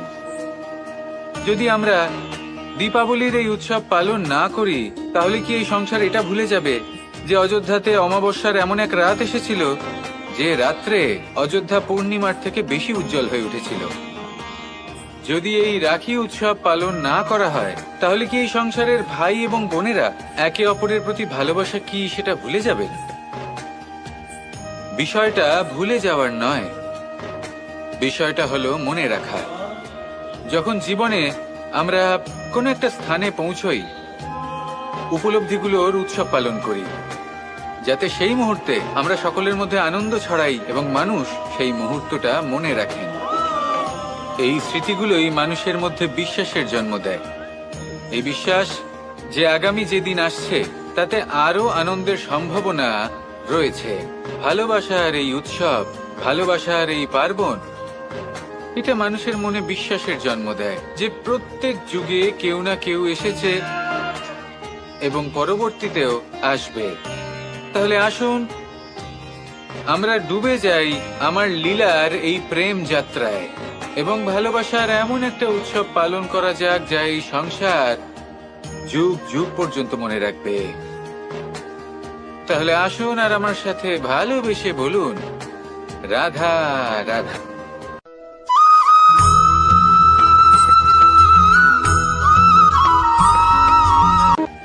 আমাদের এই জীবন, তাতে এই যে সময় চক্র, তা তিনটি ভাগে বিভক্ত। এক হলো অতীতকাল, ফেলে আসা অতীত, তারপরে আসে বর্তমান, এখনকার এই মুহূর্ত, আর তারপর আসে আগামীকাল অর্থাৎ ভবিষ্যৎ। এবার এখানে সবথেকে গুরুত্বপূর্ণ হলো অতীতকাল, ভবিষ্যৎকাল, ফেলে আসা অতীত এবং আগামী সময়। কেন? কারণ এই দুইয়ের উপর নির্ভর করছে যে আপনি বর্তমানে কি করতে চলেছেন। শুধু প্রয়োজন হলো সঠিক দৃষ্টিভঙ্গির। অতীতকালকে যদি আপনি একটি দৃষ্টিভঙ্গি থেকে দেখেন তাহলে অতীতকালে আপনি দুঃখও দেখতে পাবেন, যন্ত্রণাও দেখতে পাবেন। অন্য কোনো দৃষ্টিভঙ্গি থেকে দেখলে আপনি অতীতকাল থেকে শিক্ষাও লাভ করবেন। এবার এই শিক্ষা অনুসারেই বর্তমানে কর্ম করা উচিত। এবং যদি ভবিষ্যতের কথা বলি তাহলে বলবো, ভবিষ্যতের কথা ভেবে আপনি আজ অবশ্যই চিন্তিত হতে পারেন।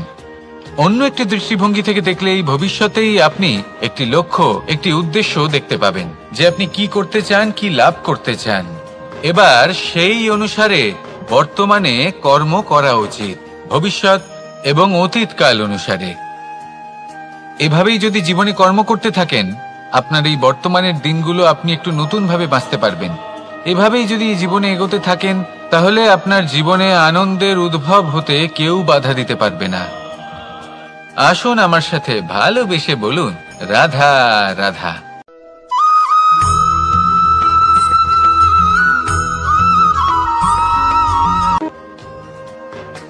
সমুদ্র মন্থনের সময় দুই ধরনের রত্ন লাভ করা হয়েছিল।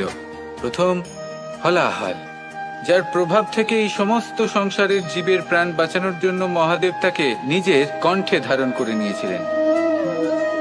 আর দ্বিতীয় অমৃত, যেটা কিঞ্চিত পরিমাণ মাত্রায় পাওয়া গেছিল। কখনো কখনো জীবনে এমন কোন বস্তু যা আপনি প্রয়োজনের থেকেও অনেক বেশি মাত্রায় ভোগের জন্য লাভ করে থাকেন, তা আপনার জন্য বিষ প্রমাণিত হতে পারে। যেমন জল, প্রয়োজনের থেকে অনেক বেশি মাত্রায় যদি এই জল আসে তাহলে আপনার প্রাণ কাটতে পারে। কিন্তু পরিশ্রমের পরে এক পাত্র শীতল জল দ্বারা আপনি যদি স্নান করে নেন তাহলে তা আপনার শরীরের জন্য অমৃত হবে। পরিশ্রম করার পরে যদি আপনার শরীর এক পাত্র খাবার লাভ করে তাহলে তা আপনার শরীরের জন্য অমৃত। কিন্তু যদি কোনো পরিশ্রম না করেই আপনি দিনরাত শুধুই খাবার গ্রহণ করতে থাকেন তাহলে আপনার কাছে তা বিষ সমান। বিষ এবং অমৃত গ্রহণ করাটা আপনার উপরে নির্ভর করছে। কোনো বস্তু আপনার পক্ষে বিষও হতে পারে, আবার অমৃতও হতে পারে। নির্ভর করছে যে আপনি সেটা কিভাবে ব্যবহার করছেন, কতটা মাত্রায় ব্যবহার করছেন। আসুন আমার সাথে ভালোবেসে বলুন, রাধা রাধা।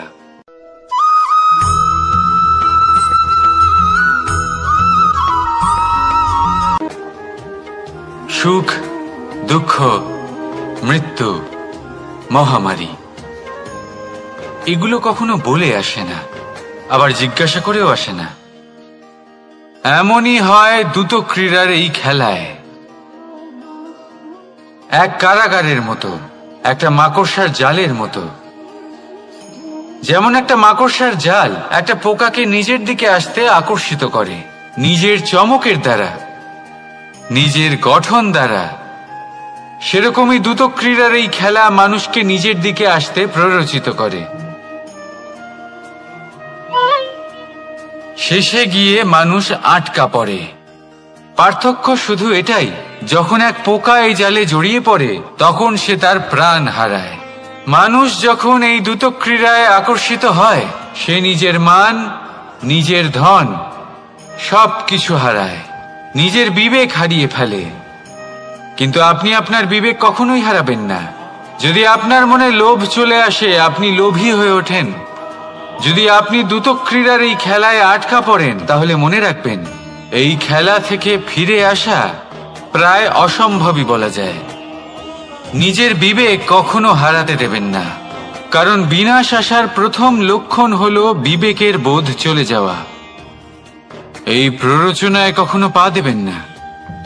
আর আমার সাথে ভালোবেসে বলুন, রাধা রাধা।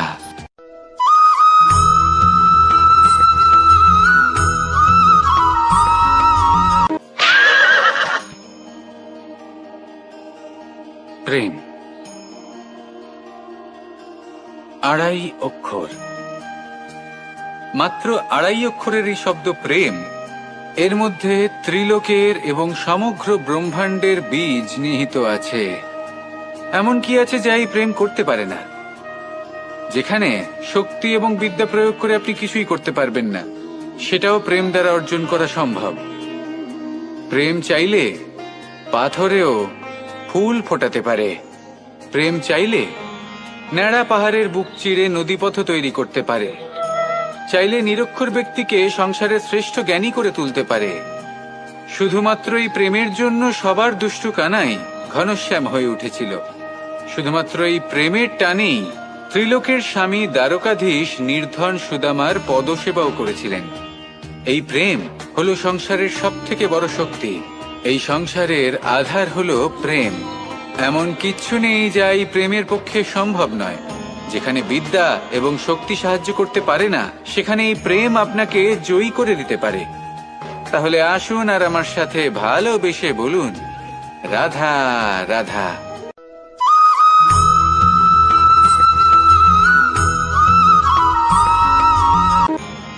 বরদান এবং অভিশাপ, এই দুই হলো একই মুদ্রার দুটি পিঠ। এই বরদান আমরা অনেক কারণে পেতে পারি। কখনো নিজের পরিশ্রমের কারণে, কখনো নিজের তপস্যার কারণে, কখনো আমাদের পূর্বপুরুষদের কর্ম ও তপস্যার কারণে। কিন্তু এই বরদান কতক্ষণ বরদান থাকবে তা আমরা নিশ্চিত করতে পারি না। তা সুনিশ্চিত করে শুধুমাত্র আমাদের কর্ম। যদি আপনাকে উদাহরণ দিই, আপনি রেশমের কীট দেখেছেন? ও বরদান পেয়েছে যে ও নিজের সুরক্ষার জন্য খোলস বানাতে পারে। এবারও তাতে এত মত্ত হয়ে যায় যে এমন এক আবরণ বানিয়ে ফেলে যাতে সে নিজেই আবদ্ধ হয়ে চাপা পড়ে মরে যায়। এটার তাৎপর্য কি? তাৎপর্য খুবই সরল। গর্ব করা খুবই ভালো, কিন্তু অহংকার করা কখনোই উচিত নয়। যদি অহংকার মনের মধ্যে প্রবেশ করে, তাহলে এই বরদান অভিশাপে পরিণত হতে সময় লাগে না। আর যদি কর্মশ্রেষ্ঠ হয়, তাহলে অভিশাপ বরদানে পরিণত হয়। তাহলে আসুন শ্রেষ্ঠ কর্ম করুন আর আমার সাথে ভালোবেসে বলুন, রাধা রাধা।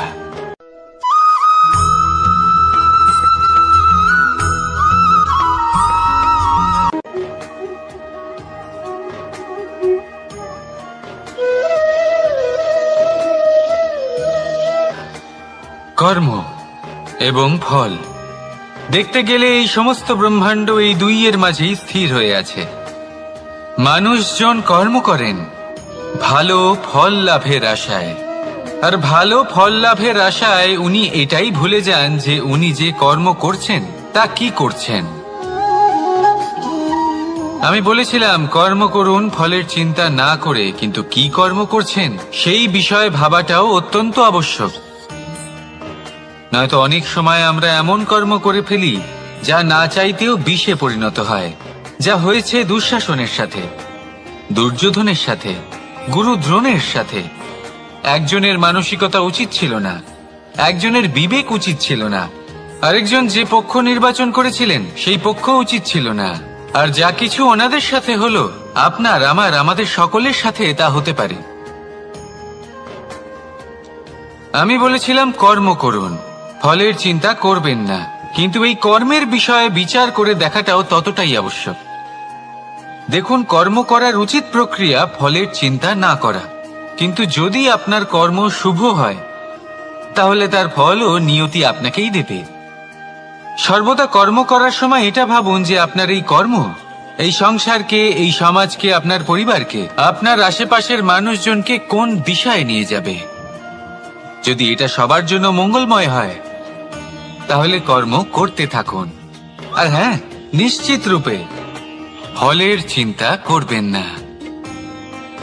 আসুন আমার সাথে ভালোবেসে বলুন, রাধা রাধা।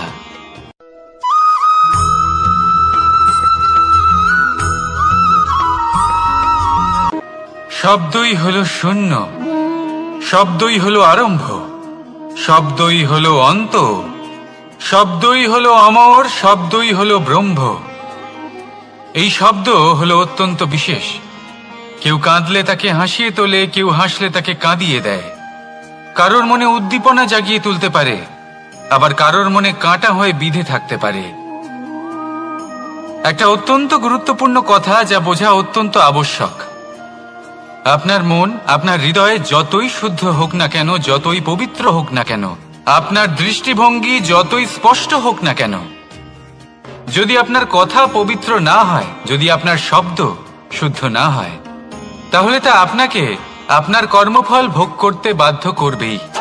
একটা সহজ উদাহরণ দিই। আপনার জীবনে এমন কেউ অবশ্যই থাকবেন যাকে আপনি পছন্দ করেন না, যিনি হয়তো অধর্মী মানুষ, যিনি হয়তো দুর্বুদ্ধি সম্পন্ন মানুষ, কিন্তু তার জন্য অপশব্দ প্রয়োগ করলে তার মধ্যে কোনো পরিবর্তন আসবে না, তার মানসিকতা বদলাবে না, শুধু মনে প্রতিশোধ স্পৃহা জেগে উঠবে, মনে হিংসা জাগবে, আর কিচ্ছু নয়। সেই জন্য নিজের শব্দকে নিয়ন্ত্রণ করুন, নিজের কথা সংযত করুন। শ্রেষ্ঠ থেকে শ্রেষ্ঠতর মানুষকেও সাবধানী হতে হয়, কারণ যদি এই শব্দের প্রয়োগ সঠিক না হয় তাহলে আজীবন মানুষকে নির্বাক হয়ে থাকতে হতে পারে। তাহলে নিজের শব্দ নিয়ন্ত্রিত রাখুন, নিজের কথাকে শুভ করুন, এতে প্রেমবোধ জাগিয়ে তুলুন, আর সেই প্রেমবোধ নিয়েই বলুন, রাধা রাধা।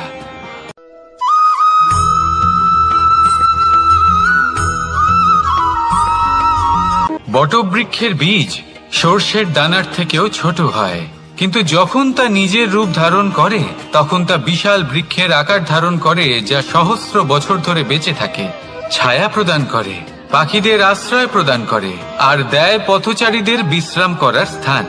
কেন? কারণ সেই ছোট বীজ তা মাটির ভেতরে গিয়ে নিজের খোলস ত্যাগ করে। অন্ধকারে থাকে সে, যতই আলো আসুক না কেন, যতই বর্ষা আসুক না কেন, সব সহ্য করে। আর তারপরে একটা চারা গাছ অঙ্কুরিত হয়, তারপর ধীর গতিতে একটা বিশাল বৃক্ষতে পরিণত হয়। দেখুন, জীবনে কঠিন সময় আসে, এই জন্য নয় যে আপনি হার মেনে নেবেন, এই জন্য আসে যাতে আপনি ভবিষ্যৎ নির্মাণের জন্য নিজেকে তৈরি করতে পারেন। যদি কঠিন সময়ে আপনি ওই বীজের মতো দৃঢ় হয়ে থাকতে পারেন, তাহলে আপনিও একদিন সেই বিশাল বৃক্ষের মতো নিজের অস্তিত্ব গড়ে তুলতে পারবেন, যা সহস্র বছর পর্যন্ত মনে রাখা হবে। আসুন আমার সাথে ভালোবেসে বলুন, রাধা রাধা।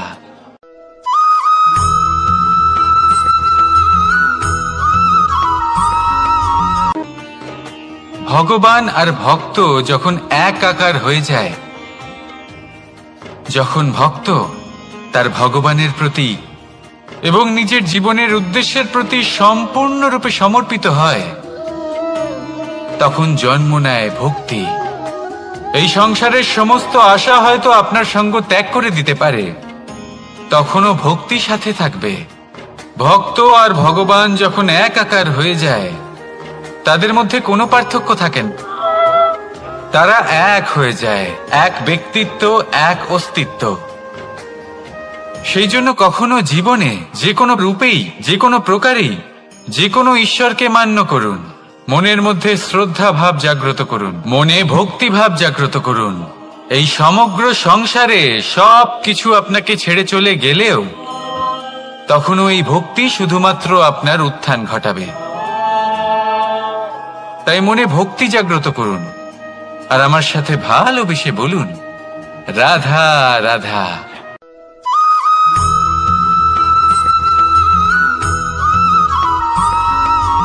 বটবৃক্ষের বীজ সর্ষের দানার থেকেও ছোট হয়, কিন্তু যখন তা নিজের রূপ ধারণ করে তখন তা বিশাল বৃক্ষের আকার ধারণ করে, যা সহস্র বছর ধরে বেঁচে থাকে, ছায়া প্রদান করে, পাখিদের আশ্রয় প্রদান করে আর দেয় পথচারীদের বিশ্রাম করার স্থান। কেন? কারণ সেই ছোট বীজ তা মাটির ভেতরে গিয়ে নিজের খোলস ত্যাগ করে। অন্ধকারে থাকে সে, যতই আলো আসুক না কেন, যতই বর্ষা আসুক না কেন, সব সহ্য করে। আর তারপরে একটা চারা গাছ অঙ্কুরিত হয়, তারপর ধীর গতিতে একটা বিশাল বৃক্ষতে পরিণত হয়। দেখুন, জীবনে কঠিন সময় আসে, এই জন্য নয় যে আপনি হার মেনে নেবেন, এই জন্য আসে যাতে আপনি ভবিষ্যৎ নির্মাণের জন্য নিজেকে তৈরি করতে পারেন। যদি কঠিন সময়ে আপনি ওই বীজের মতো দৃঢ় হয়ে থাকতে পারেন, তাহলে আপনিও একদিন সেই বিশাল বৃক্ষের মতো নিজের অস্তিত্ব গড়ে তুলতে পারবেন, যা সহস্র বছর পর্যন্ত মনে রাখা হবে। আসুন আমার সাথে ভালোবেসে বলুন, রাধা রাধা।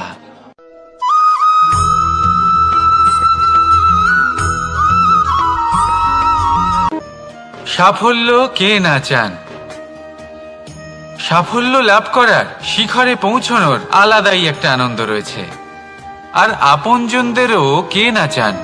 প্রত্যেক মানুষ চান যেন জীবনে তার কোনো আপনজন থাকে, যারা সবসময় তাদের সাথে থাকবে, কারণ আপনজনের সাথেই তো সাফল্যের আনন্দ সব থেকে বেশি পাওয়া যায়। কিন্তু আসলে কি হয়, অনেক সময় সাফল্যের খোঁজে সেই পথে চলতে চলতে আমরা আপনদের থেকে দূরে চলে যাই, না চাইতেও দূরে চলে যেতে হয়, ওনাদের সাথে সময় কাটাতে পারি না। আর আমরা ভুলে যাই যে সাফল্যের আসল আনন্দ আপনজনদের সাথেই পাওয়া যায়। সফল হওয়ার পরে আপনদের সাথে দেখা হলে তাদের চোখে আমাদের জন্য যে আবেগ থাকে, যে সম্মান, যে প্রেম থাকে, সেটাই হলো আসল পুরস্কার। আমরা সেই কথা ভুলে যাই এবং একা হয়ে পড়ি। বেশিরভাগ সময় এটাই হয়, বেশিরভাগ সময় সফল মানুষগুলি একা হয়ে যান। এবার আপনি কি চান? আপনি অসফল হয়ে দিনগুলি একাকিত্বে কাটাতে চান, নাকি সফল হয়ে আপনজনদের সাথে আনন্দে থাকতে চান? সেই সিদ্ধান্ত আপনার। সাফল্যের পেছনে ছুটুন, নিজেকে উজাড় করে দিন, কিন্তু আপনজনদের সঙ্গ ত্যাগ করবেন না। সেই আপনজন যারা আপনার সাফল্যের জন্য দায়ী, সেই আপনজন যিনি আপনার সাফল্যে আনন্দ পান, সুখ লাভ করেন, তাদের কখনো ত্যাগ করবেন না। আসুন আমার সাথে ভালোবেসে বলুন, রাধা রাধা।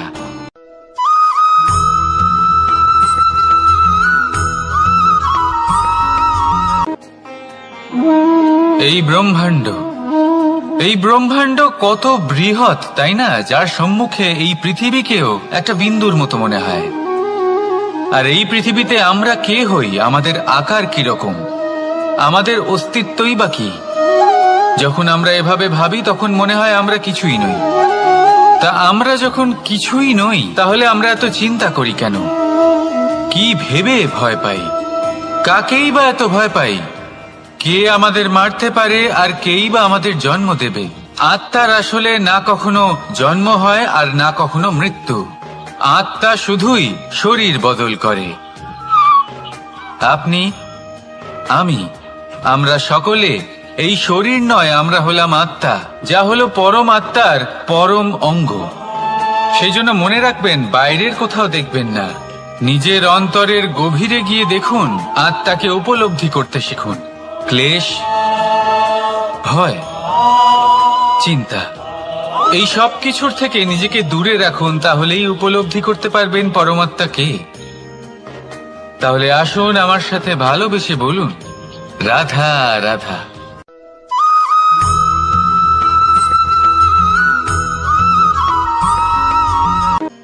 মানুষ আর ধন, এই দুইয়ের মধ্যে সম্পর্ক খুব ঘনিষ্ঠ।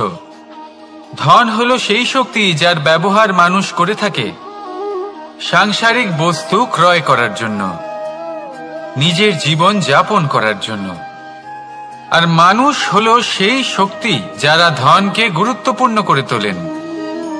এবার একটা কথা বলি, ব্যবহার করা উচিত ধনকে আর ভালোবাসা উচিত মানুষকে। এটা বেশিরভাগ মানুষই বোঝেন না। মানুষ এখানেই সব থেকে বড় ভুল করে বসেন। তারা ভালোবাসেন ধনকে আর ব্যবহার করেন মানুষকে।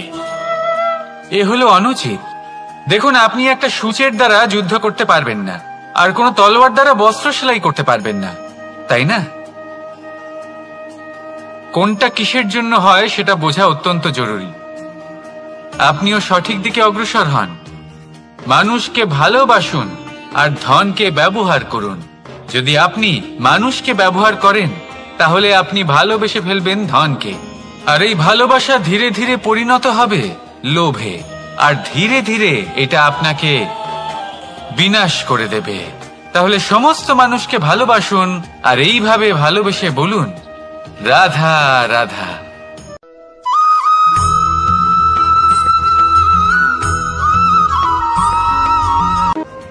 পরিবর্তন এই সংসারের শাশ্বত নিয়ম। কোন রাজা নেই যিনি চিরকাল রাজা থাকেন, কোন ধনী ব্যক্তি নেই যিনি চিরকাল ধনী থাকবেন। এই সংসারে সূর্যের স্থান নেওয়ার জন্য চন্দ্রিমার আগমন ঘটে। কোন স্থান যাকে পতিত বলা হয়েছিল সেখানে মহল তৈরি হয়েছে। কোন স্থান যাকে আজ মলিন বলা হয়েছে কাল সেখানে মন্দিরও স্থাপন হতে পারে। কোন ঋতু চিরকালের জন্য থাকে না, কখনো সময় চিরকাল একরকম থাকে না। আজ যা আপনার কাছে রয়েছে কাল অন্য কারোর ছিল। আজ যে আপনার কাছে রয়েছে কাল তা অন্য কারোর কাছে চলে যাবে। আপনার সাথে কিছু থাকলে তা হলো আপনার কর্ম, কিন্তু সেই কর্মের পরিণামও আপনার নয়। আপনি শুধু কর্ম করুন, বাকি সবকিছুই পরিবর্তনশীল। কিন্তু সেই পরিবর্তনকে দেখে ভয় পাওয়ার প্রয়োজন নেই, তাকে স্বাগত জানান। যদি আপনি হাসি মুখে সেই পরিবর্তনকে স্বাগত জানান, তাহলে এই পরিবর্তনও হাসি মুখে আপনার সাথে থাকবে। আসুন আমার সাথে ভালোবেসে বলুন, রাধা রাধা।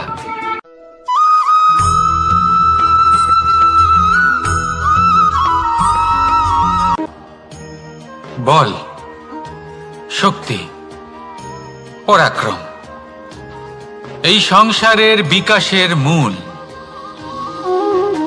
কিন্তু কখনো ভেবেছেন যে প্রকৃতি আমাদের এই বল, শক্তি, পরাক্রম কেন দিয়েছেন? যাতে আমরা জীবনে কারোর উদ্ধার করতে পারি, কাউকে সাহায্য করতে পারি, কারোর জন্য ভালো কিছু করতে পারি, কোনো গরিব অসহায় মানুষের জন্য কিছু করতে পারি। এই বল, এই শক্তির সদ্ব্যবহার করতে পারি। কখনো দেখেছেন এমন মানুষ যার কাছে অসীম শক্তি আছে, কিন্তু তার সাথেই অসম্ভব অহংকারও রয়েছে? যিনি নিজেকে সর্বশ্রেষ্ঠ বলে মনে করেন, খারাপ কাজও করেন। আপনি দেখবেন প্রকৃতি এবং মানুষ তাকে ভাঙতে সর্বদা চেষ্টা করেন। মনে রাখবেন, যতই সুবিশাল পর্বত হোক না কেন, তা যদি পথে পড়ে তাকে ভেঙে পথ প্রশস্ত করা হয়। যদি আপনার কাছে বল থাকে, শক্তি থাকে, পরাক্রম থাকে, তাহলে তার সদ্ব্যবহার করুন, কাউকে সাহায্য করুন, কাউকে রক্ষা করুন। যদি আপনি আপনার শক্তির দুর্ব্যবহার করেন, তাহলে মনে রাখবেন আপনি নিজের বিনাশ নিজেই আমন্ত্রণ করছেন। এবার বল অর্জন করার পরে, শক্তি অর্জন করার পরে আপনি নিজেকে বিনাশ করতে চান নাকি এই সংসারের উদ্ধার করতে চান? সিদ্ধান্ত আপনার। রাধা রাধা।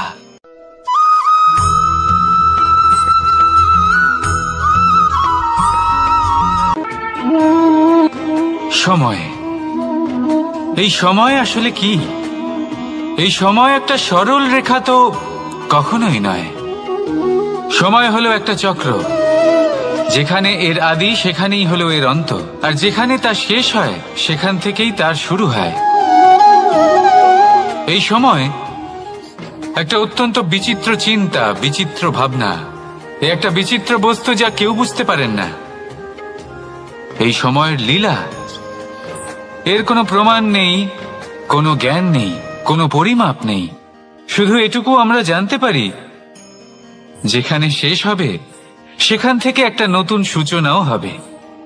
যা আজ আপনার কাছে আছে কাল অন্য কারোর কাছে যাবে, তারপরে তার কাছ থেকেও অন্য কারোর কাছে যাবে, তারপরে তার থেকেও ছিনিয়ে নেওয়া হবে। এই নিয়তির একজনের কাছ থেকে অন্যজনের কাছে আদান প্রদানের এই সময় হলো আপনার সময়। এই সময়ের সদ্ব্যবহার করুন, এই সময়কে বাঁচুন। আপনাকে শুধু এটাই সুনিশ্চিত করতে হবে যে আপনি কোন পক্ষে আছেন। আর সত্যি বলতে কি, আপনার জীবনের পরিণাম নির্ভর করে আপনার নির্বাচনের ওপর। আপনি কোন পক্ষ নির্বাচন করছেন। তাহলে মনে রাখবেন, জীবনে সেই পক্ষই নির্বাচন করবেন যা চয়ন করার পরে আপনি সুখ অনুভব করবেন, আপনি সন্তোষ লাভ করবেন, প্রসন্নতা লাভ করবেন। আর আমি এটাই সুনিশ্চিত করব যে এই পক্ষ যেন শান্তির পক্ষ হয়, এই পক্ষই যেন প্রেমের পক্ষ হয়। তাহলে চিন্তা করবেন না, আর আসুন আমার সাথে ভালোবেসে বলুন রাধা রাধা।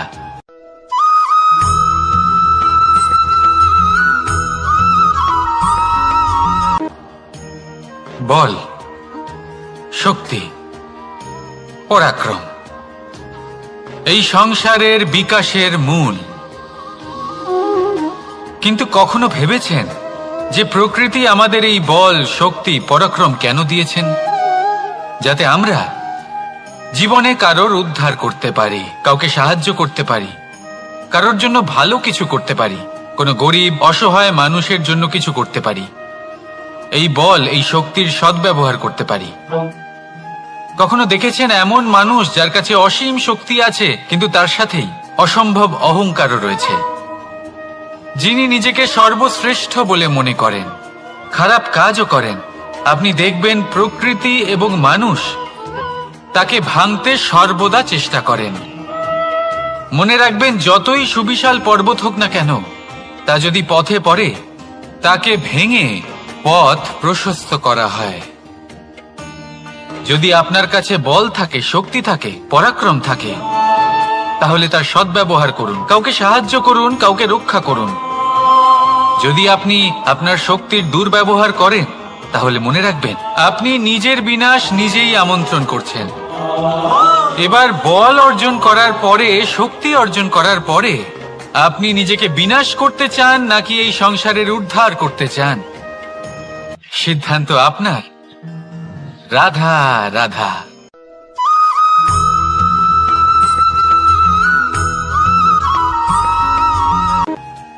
দৃষ্টি আর দৃষ্টিভঙ্গি, এই সমগ্র লীলা হলো এই দুইয়ের। বিচিত্র হতে পারে কিন্তু এটাই সত্যি। এবার আপনাকে একটা উদাহরণ দিয়ে বোঝাই। অনেক সময় আপনি কোনো ব্যক্তিকে এটা বলতে শুনবেন যে আমি আমার নিজের উপরে গর্ব করি, আমি নিজেকে নিয়ে গর্ব করি, আমি খুব ভালোভাবে আমার মা বাবার সেবা করি, ওনাদের আমি সবসময় সুখী রাখি, ওনাদের আমি একটা বাড়ি দিয়েছি, সকল সুখ সুবিধা দিয়েছি, ওনাদের জীবনে প্রত্যেক জিনিস দিয়েছি আর দেব যা তাদের প্রয়োজন। এবার আমাকে বলুন যে আপনি কে হন? আপনি হলেন সেই বীজ যা আপনার মাতা পিতা রোপণ করেছেন। আপনার মা বাবাই আপনাকে এই সংসারে জন্ম দিয়েছেন। এবার এইসব কথার কি তাৎপর্য? এই হলো সেই ব্যক্তির দৃষ্টিভঙ্গি। এবার দেখা যাক এই প্রকৃতি আমাদের কি শেখায়। কখনো কোনো গাছকে দেখবেন, যখন সেই গাছে ফল আসে, সে মালিকে এটা বলে না যে দেখো আমি তোমাকে ফল খেতে দিচ্ছি। সেই বৃক্ষ এটা বলে না যে দেখো আমি তোমায় আহার করতে দিচ্ছি, কারণ ও জানে যে এটা হলো সেই মালির পরিশ্রম, এটা হলো তারই কর্মের ফল, আর এটা তারই পাওয়া উচিত। সে বলে যে তোমার জিনিস তোমাকেই অর্পণ করলাম, এ আমার জিনিস নয়। ও জানে সেই মালির গুরুত্ব আসলে কি, এটা হলো তার দৃষ্টিভঙ্গি। সেই জন্য আপনি জীবনে কোন ব্যক্তির মধ্যে, কোন পশু পাখির মধ্যে, কোন প্রাণীর মধ্যে, কোন পরিস্থিতিতে, কোন আবেগের মুহূর্তে কি দেখতে পাচ্ছেন, সেটা আপনার দৃষ্টিভঙ্গির উপরে নির্ভর করছে। তাই নিজের মনে ধনাত্মক ভাব জাগ্রত করুন, শুভ চিন্তা নিয়ে আসুন। এই ভাবনাই সত্য হয়ে সামনে আসবে। এই দৃষ্টিভঙ্গি এমন হয়ে যাবে যে আপনার জীবনে সবকিছুই শুভ হবে। তাহলে আসুন আর আমার সাথে ভালোবেসে বলুন, রাধা রাধা।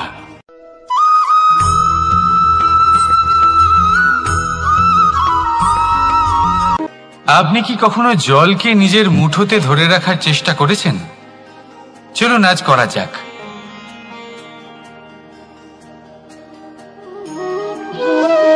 যদি আপনি নিজের মুঠো জোরে বন্ধ করেন, জল ধরে রাখতে পারবেন না। যদি আপনি তাকে এমনি বইতে দেন, তাহলে ও নিজের পথ নিজেই করে নেবে, আর আপনার হাতেও থেকে যাবে। আমাদের জীবনও হলো কিছুটা এরকম, জলের মতো। নিজের পথ নিজেই করে নেয় এই জীবন। প্রত্যেক সমস্যার সমাধান নিজেই করে নেয় এই জীবন। তাই জীবনে যখন কোনো পরিস্থিতি আমাদের প্রতিকূল হয়ে থাকে, কিছুই হয়তো আমরা বুঝতে পারছি না, কিছুই যখন বসে থাকে না, তখন আমরা হতাশ হয়ে পড়ি, নিরাশ হয়ে পড়ি, আর এটাই করা উচিত নয়। শান্ত মনে দেখতে হবে যে এই জীবনে আসলে কি ঘটে চলেছে। কষ্ট সবাই ভোগ করেন, কষ্ট পেলে কেউ রেগে যান, রেগে গিয়ে পরাক্রম দেখান। এটাই তো করা উচিত নয়। শান্ত মনে সেটাই করতে হবে যা জীবন আমাদের শেখাতে চাইছে। জীবন আমাদের সব শিখিয়ে দেবে, শুধু মনে রাখবেন কখন প্রয়াস করতে হবে আর কখন আমাদের প্রতীক্ষা করতে হবে, সেটা আগে আপনাকে বুঝতে হবে। তাহলে আসুন আমার সাথে ভালোবেসে বলুন, রাধা রাধা।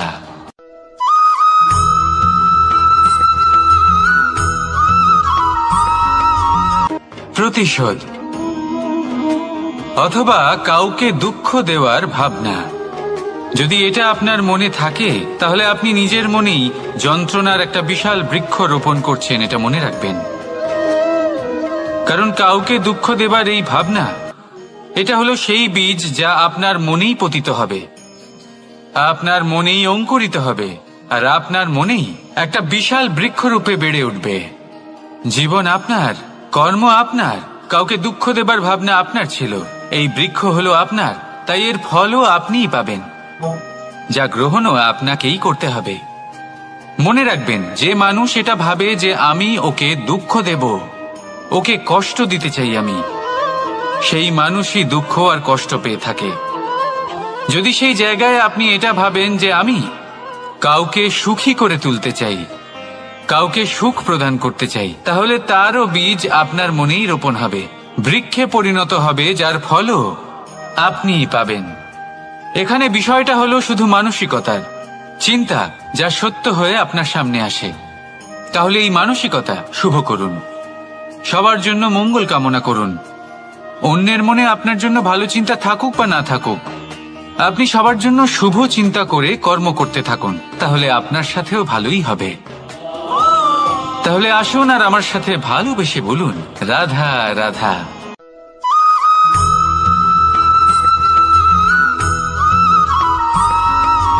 বাজ পাখিকে পক্ষীরাজ বলা হয়। বাজের আয়ু হলো মোটামুটি 70 বছর। এবার 40 বছর হতে হতেই ওদের পালক লম্বা এবং ভঙ্গুর হয়ে যেতে থাকে, ঠোঁট বেঁকে যায়, ডানা ভারী হয়ে যায়, অর্থাৎ আগের মতো উঠতে পারে না, সেই শক্তি থাকে না। এবার সেই বাজ কি করবে? বাজ সব থেকে কঠিন নির্বাচন করে, নির্বাচন নিজের পুনর্স্থাপনার। সর্বপ্রথম একটা বিশাল পর্বতে যায়, একান্তে নিজের এক বাসস্থান তৈরি করে, আর তারপরে পাথরের সাথে নিজের ঠোঁট বারবার আঘাত করতে করতে সেই ঠোঁট ভেঙে ফেলে। তারপরে সে অপেক্ষা করে সেই ঠোঁট পুনর্নির্মাণ হওয়ার। তারপর সেটাই করে নিজের পালকের সাথে। তারপরে নিজের ডানা থেকে এক এক করে ভারী পালকগুলো ছিঁড়ে ফেলে দেয়।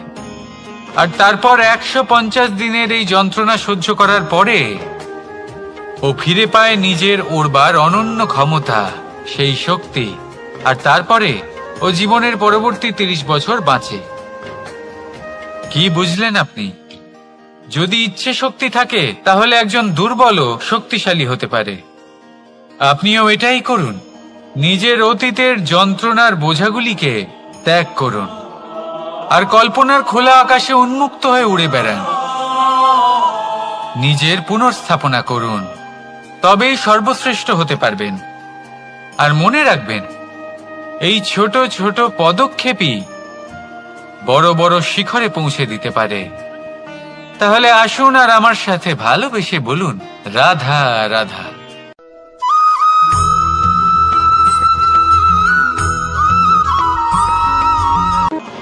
সুখ আর অভিজ্ঞতা, এই দুই জীবনে একসাথে কখনোই আসে না। মনে রাখবেন, যেখানে সুখ থাকে সেখানে অভিজ্ঞতা থাকে না। আর যখন এই সুখ আমাদের জীবন থেকে দূরে চলে যায়, তখন আমাদের জীবনে আসে এই অভিজ্ঞতা। পরমাত্মা, প্রকৃতি, নিয়তি এই অভিজ্ঞতাকে আমাদের জীবনে পাঠান, যাতে আমরা একটা অত্যন্ত গুরুত্বপূর্ণ শিক্ষা, একটা জ্ঞান প্রাপ্ত করতে পারি। এই অভিজ্ঞতা আমাদের শেখায় যে অতীতে এমন কি হয়েছিল যা আমাদের করা উচিত হয়নি। আমাদের শেখায় ভবিষ্যতে এমন কি আছে যা আমাদের করা উচিত আর কি করা উচিত নয়। দেখতে গেলে এই অভিজ্ঞতা আমাদের সেই শিক্ষা দেয় যার জন্য আমরা সুখের দিকে উচিতভাবে অগ্রসর হতে পারি। সেই জন্য জীবনে যখনই দুঃখ আসবে, দুঃখের এই সময় আসবে, তখন হতাশ হবেন না। বোঝার চেষ্টা করুন এই পরিস্থিতি কেন এসেছে, কি শিক্ষা দিতে এসেছে। যদি আপনি সেই জ্ঞান লাভ করেন, সুখের পথে অগ্রসর হন, তাও উচিত রূপে, তাহলে এই অভিজ্ঞতার উদ্দেশ্য পূরণ হয়ে যায়। তাহলে আসুন আর আমার সাথে ভালোবেসে বলুন, রাধা রাধা।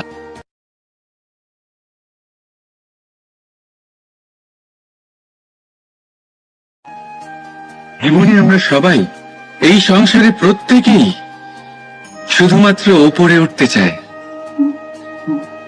এমন কেউ নেই যে নিচে পড়তে চায়।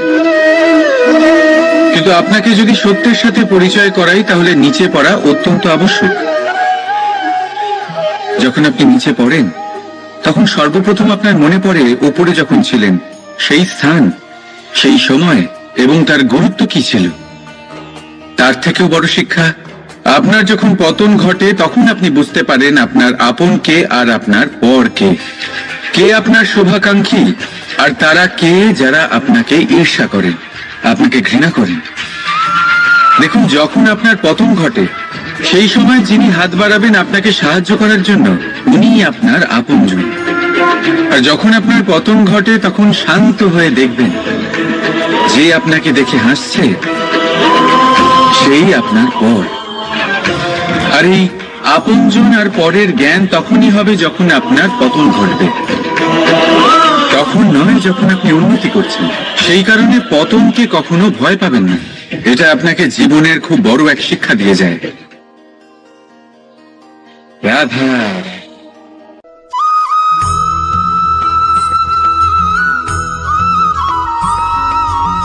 ধর্ম,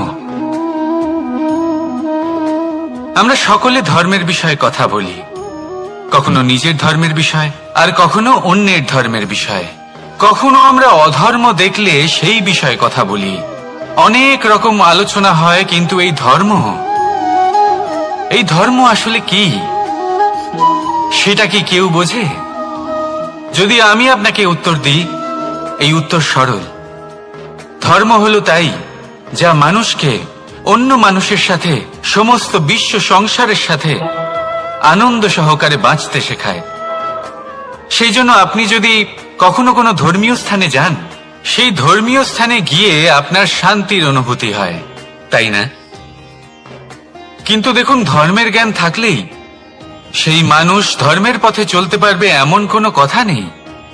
অনেক সময় সম্পর্কে যখন সংঘর্ষ বেড়ে যায়, তখন ইচ্ছের জন্ম হয়, ক্রোধের জন্ম হয়, অহংকারের জন্ম হয়, আর তারপর বিনাশ হয়ে যায় এই ধর্মের।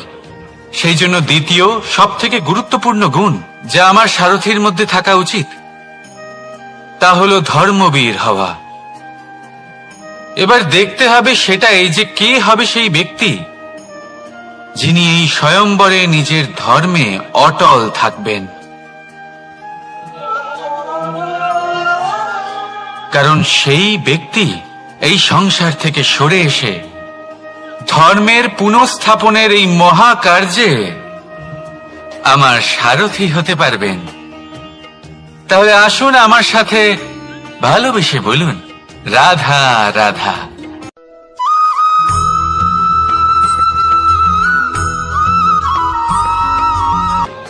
প্রেম এই সংসারে এসেছিল এই সংসারকে প্রেমের শিক্ষা দেওয়ার জন্য, এই জীবনের সুখের অনুভূতি আসলে কি তা শেখানোর জন্য।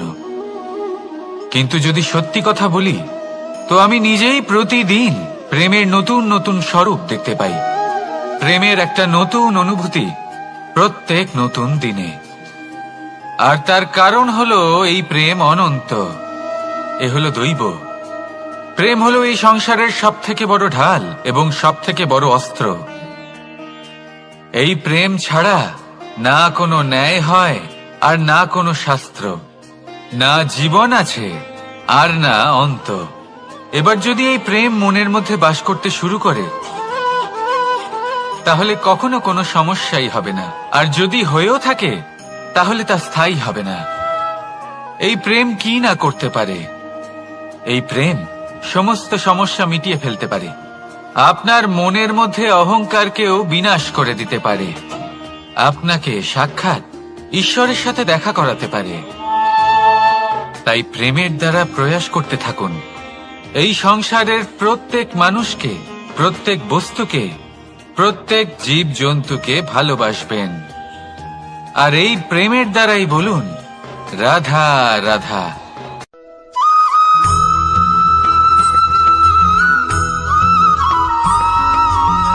আপনি ওই কথাটা নিশ্চয়ই শুনেছেন, যখন ভগবান একটা দরজা বন্ধ করেন, তখন অন্যদিকে অনেক দরজা খুলে দেন। এবার এই দরজা, এই সমস্ত পথ আমরা দেখতে পাই না, অনেক সময় আমরা বুঝতে পারি না, হারিয়ে যায় সব। কখনো কখনো মনে হয় যে এই কথাটাই মিথ্যে, কিন্তু আসলে তা তো নয়। তাহলে হারিয়ে যায় কেন? কারণ আমরা সময় নষ্ট করি এই দরজার দিকে তাকিয়ে থেকে, ভাবি এই বুঝি দরজা খুলবে, এবার দরজা খুলবে। অপেক্ষা করতে করতে আমরা অনেক সময় নষ্ট করে ফেলি। এত সময় নষ্ট করি যে আমরা দেখতে পাই না, খুঁজে পাই না সেই সমস্ত দরজা আর পথ যা আমাদের জন্য খোলা রয়েছে। যদি খুঁজেই না পাই, তাহলে তা ব্যবহার করব কি করে?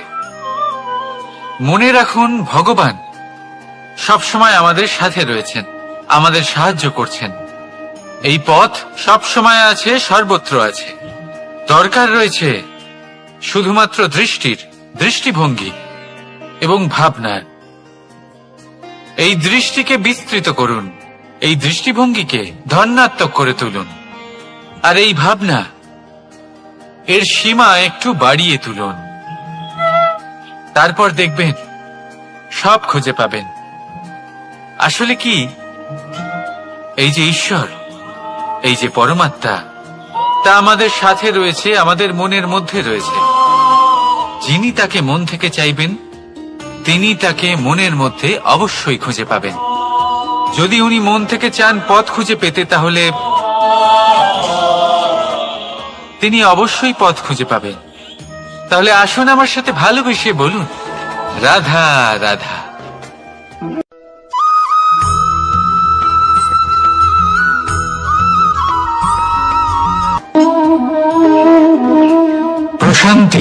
জড়িত নিদ্রা। মানুষের জীবনের একটা অত্যন্ত গুরুত্বপূর্ণ সুখ এবং প্রয়োজনীয়তাও। দেখতে গেলে এই সংসারের প্রত্যেক পশু পাখি, প্রত্যেক জীব অবশ্যই নিদ্রা প্রাপ্ত করেন, কিন্তু মানুষ, যার মধ্যে বিচার বিবেচনা করার শক্তি অন্যদের থেকে অনেক বেশি, তার কিন্তু ঘুমের কিছু সমস্যা অবশ্যই হয়। কি বলেন, তাই তো? এবার এর কারণ কি? চিন্তা। এবার চিন্তা আমাদের সবার জীবনে আছে। আমরা সকলে জানি যে চিন্তা কখনো আমাদের সাহায্য করে না, তাও আমাদের জীবনে আছে। কেন? চিন্তার মাধ্যমে কি কখনো কোনো সমস্যার সমাধান হয়েছে? অর্থের চিন্তা করলে কি অর্থ লাভ হয়? ভবিষ্যতের চিন্তা করলে কি ভবিষ্যৎ ঠিক হয়ে যায়? স্বাস্থ্যের চিন্তা করলে কি স্বাস্থ্য নিজে থেকেই ঠিক হয়? হয় না। তাহলে এই সব কিছু থেকে আমাদের একটা ছোট্ট শিক্ষা অবশ্যই লাভ করা উচিত। আপনিও আপনার কাঁধ থেকে চিন্তার এই বোঝা নামিয়ে ফেলুন। আর ইচ্ছে, এই সব ইচ্ছে একত্রিত হয়ে আমাদের মনে চিন্তা উৎপন্ন করে। তাই এই চিন্তাগুলিকে ত্যাগ করুন। প্রকৃতির প্রেমের উপর বিশ্বাস রাখুন। মনে রাখবেন, যিনি চিন্তা মুক্ত হবেন তিনি চিতা মুক্ত হবেন। সুখের নিদ্রা প্রাপ্ত করুন, আর নিদ্রায় যাবার আগে আমার সাথে ভালোবেসে বলুন, রাধা রাধা।